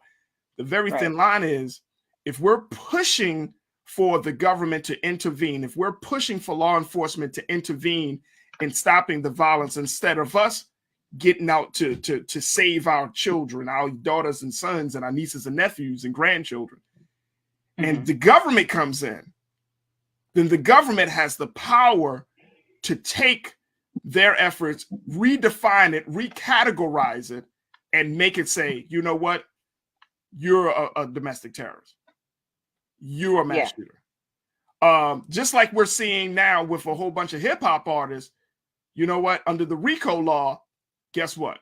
You're operating a gang. Therefore, we're going to give you Fed time. Yeah. Yep. You're a part of this set. Fed time. Yeah. You know what I'm saying? Your career is over. That's and we might be like, no, don't do that. But that's what happens when you don't handle your problems in house, and you run to the government, you run to law enforcement to try to deal with this situation. if we don't deal with it, and we don't deal with it very, very quickly, I can see it going into a space. Now, that's just me. That's just little Taraji Muhammad just kind of seeing how things go if we don't deal with it. Because enough is going to be enough. Right.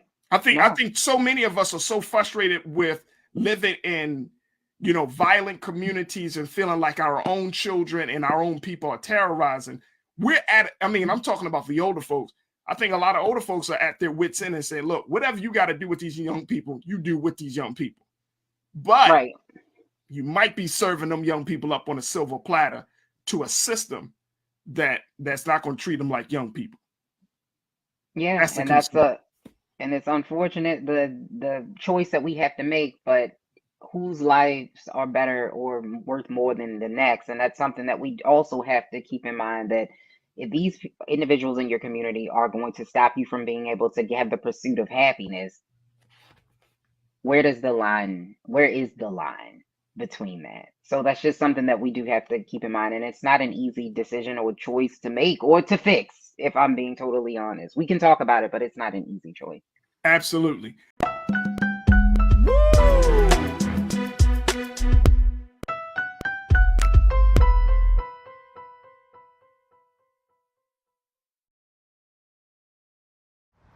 How about sushi? I just had sushi for lunch yesterday.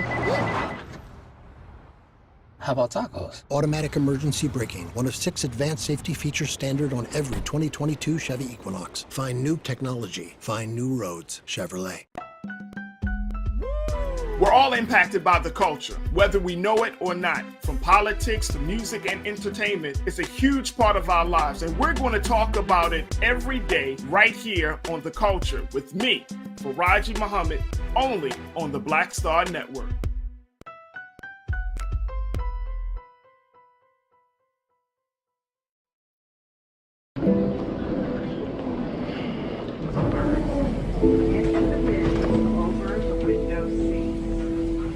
Are the only bins that will accommodate larger rollerboards.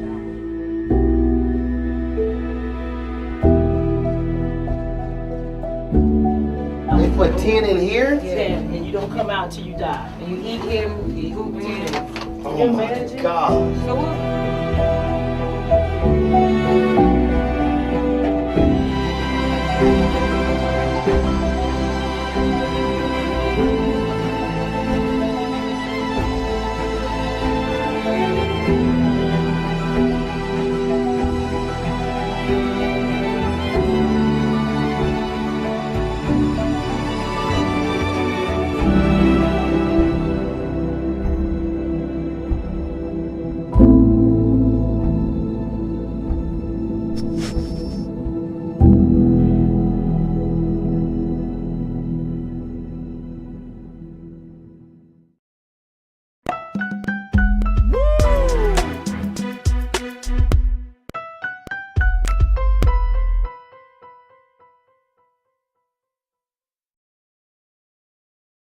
I wanted to switch gears because as we're discussing all of these things that are happening, they can kind of weigh on your mind. Well, today I wanted to highlight and have a conversation about Hood Huggers International. Now, the Hood Huggers International is a group of Black folks that are changing the game about Black life and culture and social justice issues in the mountains. Let me just share with you what they're all about, folks. Keenan, if we could post that quote. Here's what they're about. Hood Huggers is a partner organization of Asheville Creative Arts, that's Asheville, North Carolina, that serves as a vehicle for community-engaged social enterprise work, environmental work, and art in the Asheville, North Carolina area. Asheville is a city in western North Carolina's Blue Ridge Mountains, a province of the Upper Appalachian Mountain Range known for its vibrant art scene, historic architecture, and African-American contribution. Folks, it is Hood Huggers International that is moving to bring Black folks into mountain life. But they're doing it in such a way that they are continuing the great tradition that was started to revive what they call Affrilachia. Are y'all familiar with this? Have there? When I saw this, I was like, you know what I mean? Like it was just one of those things. Like black people in the mountains. Yes, Affrilachia, folks. And this was a terminology that was coined by a Kentucky-based writer and poet, Mr. Frank X. Walker, that focuses on the cultural contributions of Black artists. Now, here to talk to us a little bit more about this is culture crew member Rashad Staton, who is a nonprofit leader, an educator, and advocate / activist. Rashad, thank you so much, brother. Always a pleasure to talk to you. How are you today? Always. I'm blessed and favored, brother. Thank you for asking. Hope the same is for you. Yes, sir. Absolutely. Rashad, Affrilachia, excuse me. Affrilachia. The idea that Black people are expanding, we're working in these spaces like the mountains of Appalachia, right? But have you ever heard of Hood Huggers International? Never, brother, never. And I just love the framing of the term Affrilachia, how they merge African with the Appalachian. Man, I love Black people. Our innovation, our culture is always gonna stitch us in the places that we exist in.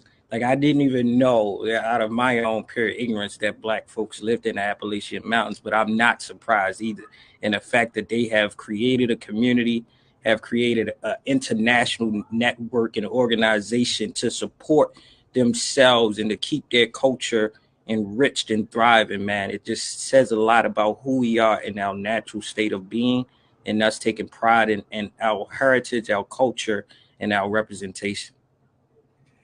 So for me, Rashad, the reason that I wanted to just, talk a little bit about this is because my hope is that we can start to have conversations about how to expand our work, right? We have been conditioned to believe that once it comes to outside of the urban centers, that we are not needed anymore. That push, that social justice push is not needed anymore. And one of the things that about Hood Huggers International is they're saying, no, we do need a space because we have environmental issues. We have social justice issues, especially in some of these smaller rural towns where Black people are congregating. Now, Black people are small. We're moving out of the big cities like New York, Chicago, Dallas. I mean, in some cases, like some of us are saying, you know what, I need a simpler life. I need to move to the mountains. Mm-hmm. But once you make that move to the mountains, then you got to deal with a whole new set of issues that stems from white supremacy and racism and environmental challenges. So I wanted to at least bring this to the forefront of people's minds that, to see Black folks in this new space is something both very empowering and very promising.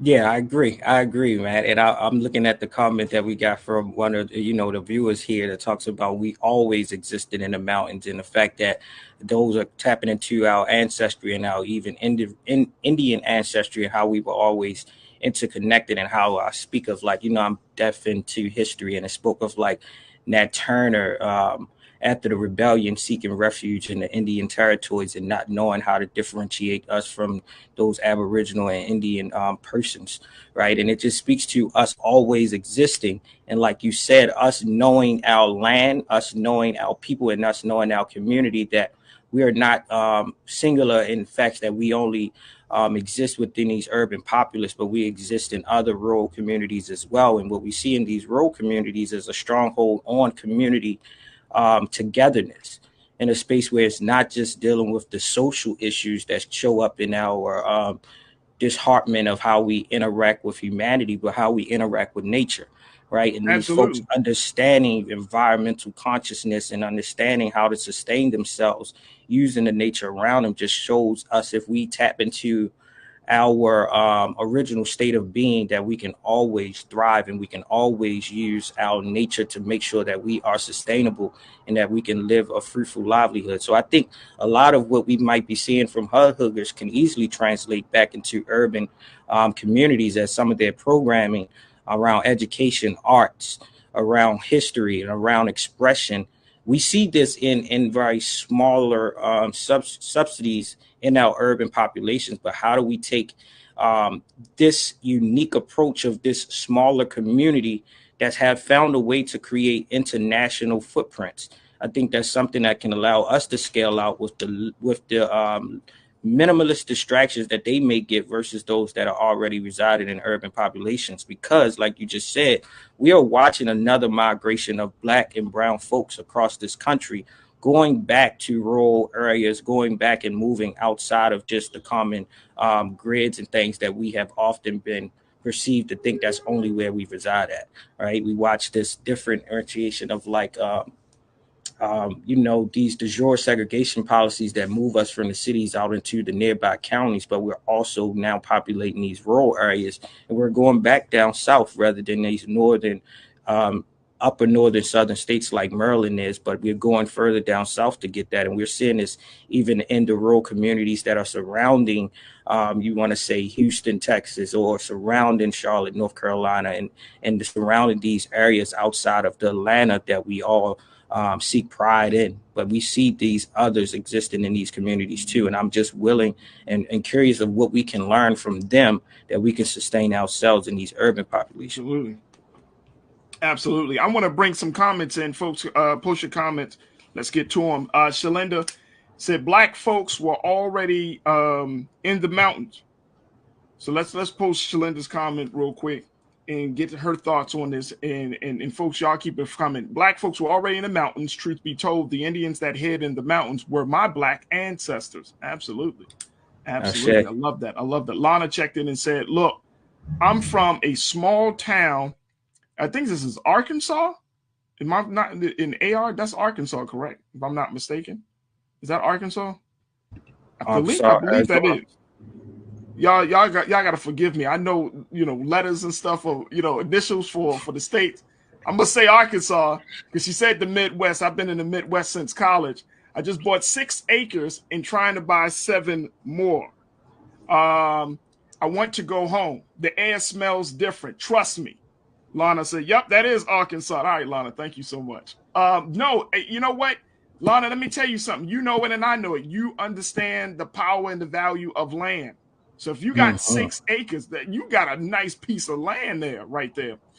And then you're trying to buy 7 more? Come on, sis. You're going to have to grow some food. All power to you.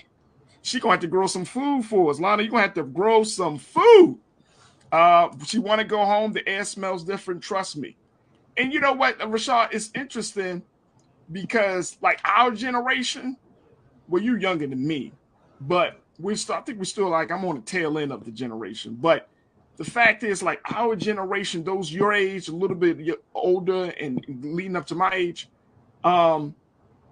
we don't know about this part of our culture, about being a part of the land, about living in the mountains, about, that. I mean, I think there's a segment of young people of the next generation who are into that.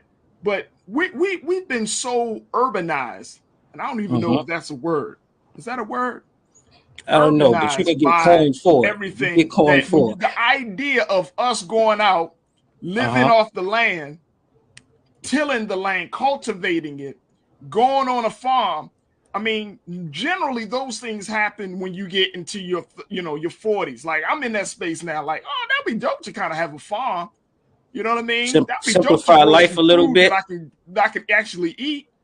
That would be dope. Like I would want my children to eat what's coming from the ground. You know what I mean? They don't have to worry about the processes of stuff. Like how do we get our people, especially the next generation, how do we get them to be excited about just getting back to this natural place? Yeah, I think one is it's a natural like rise of consciousness and awareness that we're starting to see, right? Yeah. And the fact that we understood that we eventually moved from this space where slavery enforced us and enslaved us to the point that we saw agriculture and sustaining and cultivating land as oppressed labor. But even as we became emancipated, we then found out clearly in our history, and if we read deeper beside what's given to us in the educational system, that we gain a sense of our own worth and value and our own dependency and autonomy. That when now we're raising consciousness and vibrations in our community, we're starting to be very self-aware that we should go back to what has allowed us to, to thrive independently on our own and not be dependent on societal norms or the urbanization that provided us once at a time further opportunities and employabilities. But the reality is these mills and these factories that was once thriving in our country has now been displaced and has all been sent out into other countries. And America is not one of those places that have a strong hold on agricultural development. So it's that space of now, if our country doesn't have the business framework, we as homes and houses and communities must attain to that opportunity so that we can ourselves continue to live, continue to thrive, and we can actually remedy a lot of the social indicators and determinants that's holding us back from progressing. Right? If we can continue to do urban farming and community farming, like you said, it removes the toxins, the pesticides, and all of the ills that is made when it's being produced by these larger corporations that want to see monetary gain rather than healthful gains in us as our humanity and our biological makeup. So I agree with the sister. I'm pleased to see that she is purchasing land and looking forward to purchasing more.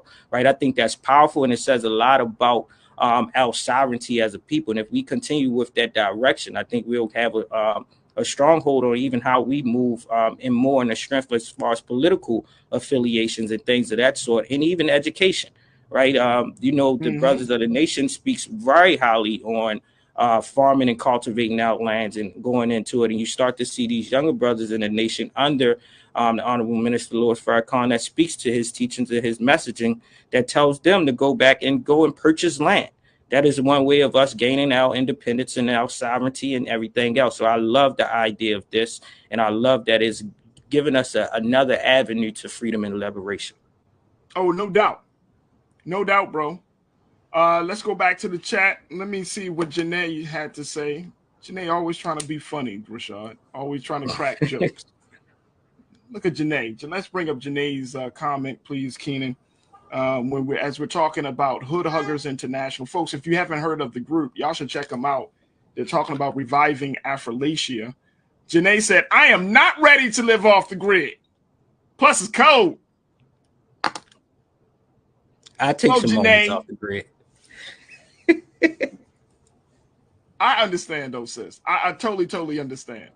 I think that's why you have an organization and like Hood Huggers and other organizations out there to show us that it can be done. That it can be done. And I think that it helps at least to open up our minds. Not even if you don't jump fully into the lifestyle, but at least you know that maybe I can try this, every couple of weekends during the year or something. You're going up to the mountains with some professionals that can help you to understand the beauty.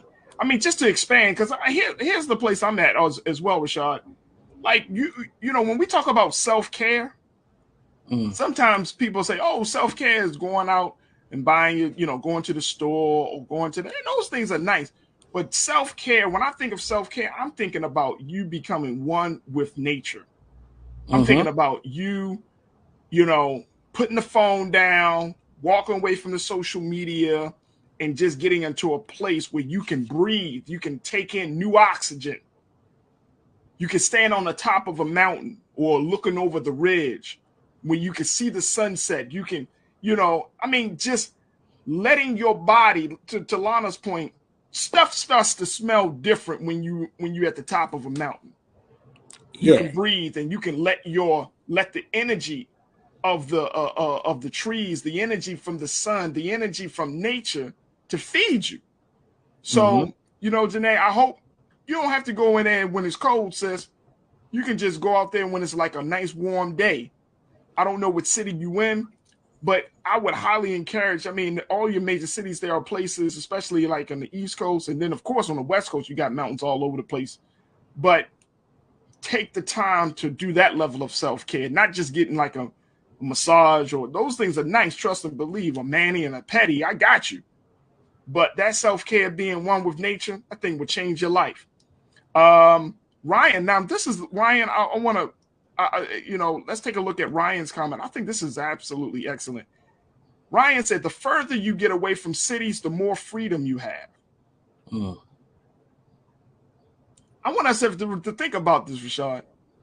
The further that we get away from cities, the more freedom that we have. Yeah, I I would say remember like, having conversations doing the work that we do, brother, talking and empowering young people, right? mhm. And it always blows my mind when I come across Black youth that have never ventured outside of their neighborhood, or they never ventured outside of their city to go like camping. You know, I would work with programs that would take young people out camping. And I'm talking about 13, 14, 15-year-olds saying, I never been camping. Yep. I had that same lived experience until I was, had that opportunity awarded to me, and it changes your life. Even with the work that we do, and we know this is passion and service oriented work.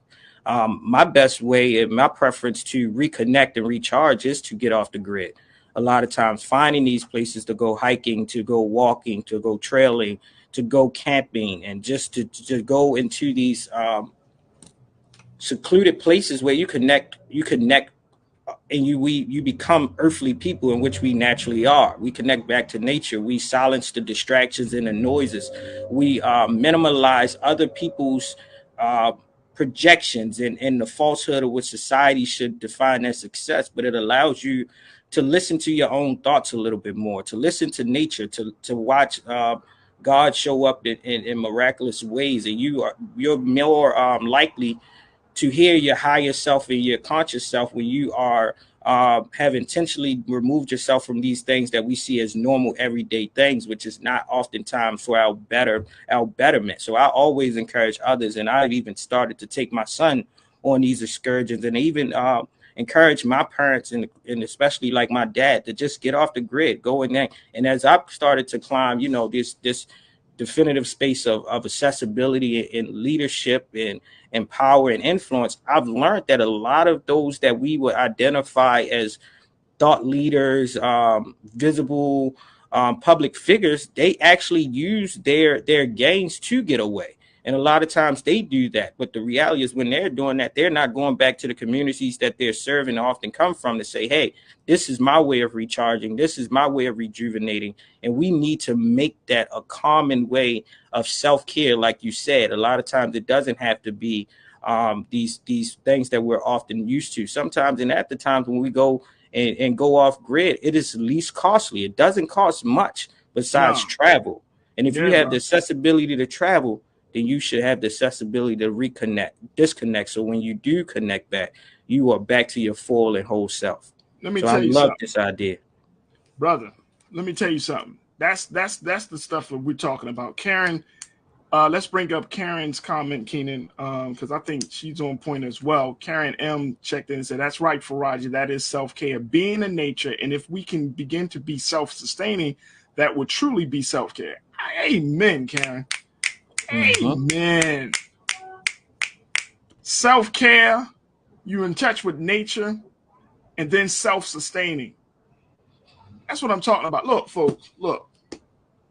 And I think sometimes, Rashad, I know I'm getting older because certain stuff is starting to excite me now that it didn't excite me when I was younger, right? You know what I mean? Like this whole idea of being one with nature, this whole idea of, and I'm getting in this space, folks, and I'm sure some of you are in the same space.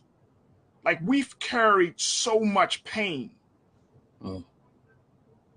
We've carried so much pain from our personal experiences. We're working to try to shed the expectations, the unhealthy view that others have placed on us and that we have accepted. We've carried so much pain of being Black in America because that leaves a physical and psychological, that has a physical and psychological toll. Like what we saw in Buffalo, that will have a physical and psychological toll on not just East Buffalo, but for all Black people, because we're connected. Like as much as we might think that we're not, our DNA is connected. Like that's how we able to feel for those brothers and sisters that lost their lives in that tragedy, because It's something that's literally in us, our DNA. It's a part of our makeup, right? So we're connected. So we carry so much pain and so much hurt and so much tragedy and so much trauma that now, you know, to become one with nature, to become one with yourself, to not live in a schizophrenic mindset. All of these things become more, to me, like they become more attractive to me. I'm realizing, Rashad, and you might be at this place too, bro. I'm realizing like the things that America, that this country and our culture has said is important, is not important. Money is not important. We know that it can create change, it can do some things for, but in the big scheme of things, folks, you know that if you had a choice between money and peace of mind, what you going to choose? I'm choosing that peace of mind. Same here. Same here. You know what I mean? Like we carry so much in our years. That's why young people looking old people looking older, depending on your lifestyle, depending on what you allow coming into your mindset, your head. You know, what kind of information you feeding on. What are you consuming during the day? I mean, this is we're talking about a holistic, healthy living, but I'm at a place where I'm saying, look, man, I'm trying to shed all that trauma, all that pain, all that hurt. I'm trying to keep that in the past.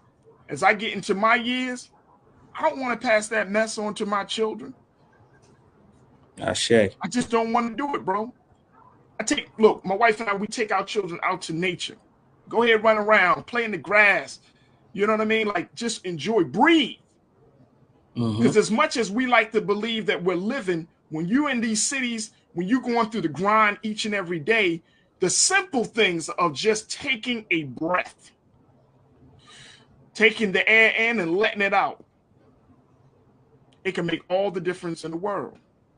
Yes, sir. So I love that point, Karen, about being self-sustaining and that's the self-sustainment, though, starts with the temple, the body. It starts with our minds. It starts with our hearts. Because at this point, man, I'm ready to just let certain things go. I'm not holding on to this. I'm not holding on to no grudges. You know what I'm saying? Too old for that shit, bro. Yeah. I'm just too old for it. You know what I mean? Holding on to some old pain. You know, you probably got, and I'm just saying, and folks, y'all probably got family members that want to talk about stuff that happened 25 years ago. They still wrapped up in that pain. You got stuff that you want to hold on to, past trauma. Man, look, let's do ourselves a favor and learn how to process that, work through that, get back to ourselves. Because this is, when I heard about hood huggers, I was like, man, that's an outward journey of an inward quest. I like how you put that. You living in the mountains, you going up in the mountains, but you really are going up into the upper echelon of your thinking to find some level of clarity. So that way you can be able to think clear, to make better decisions. I'm not trying to hold on to that, man. I'm not trying to hold on to this mess. Like this country is in such a state of mind that we have to all do our best to keep our sanity intact.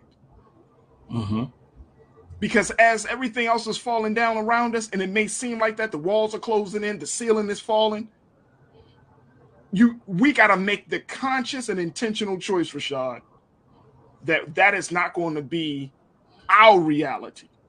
That can't be our reality. We've gone through too much. We made of the best stuff on earth. Like, you remember Snapple when they always said made of the best stuff on earth? They talking about black people.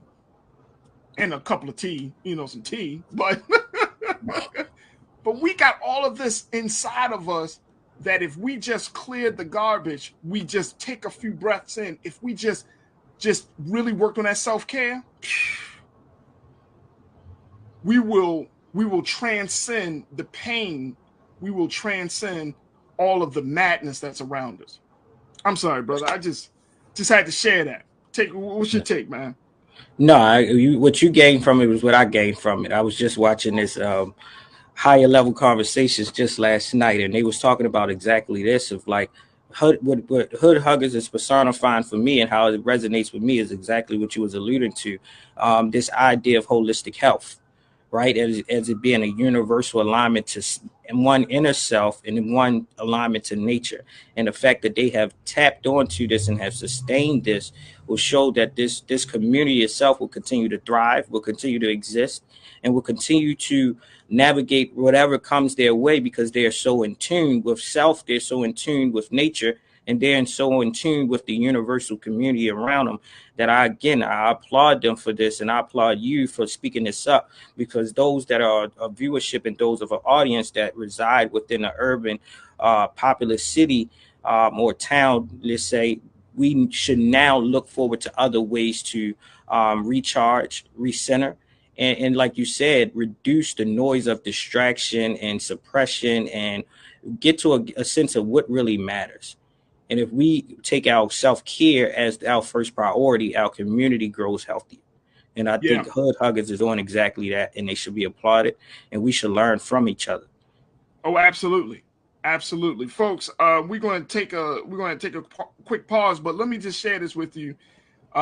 This group, Hood Huggers, Rebuilding Affrilachia, you can go to a website, and if you're in Asheville, North Carolina,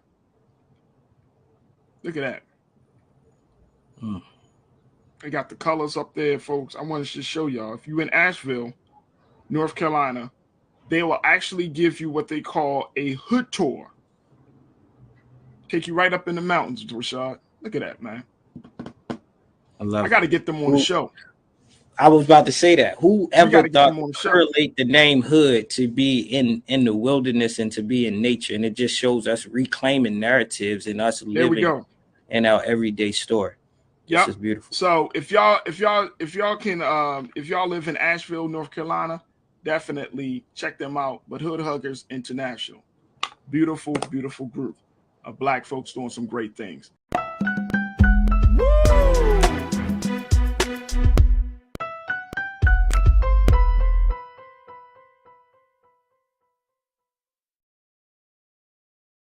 iPhone 13 on us for every customer. Current, new, everyone. To show the love. How about sushi? I just had sushi for lunch yesterday. How about tacos? Automatic emergency braking, one of 6 advanced safety features standard on every 2022 Chevy Equinox. Find new technology. Find new roads. Chevrolet.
Yeah, we came to get crunk. Hey, we came to get crunk.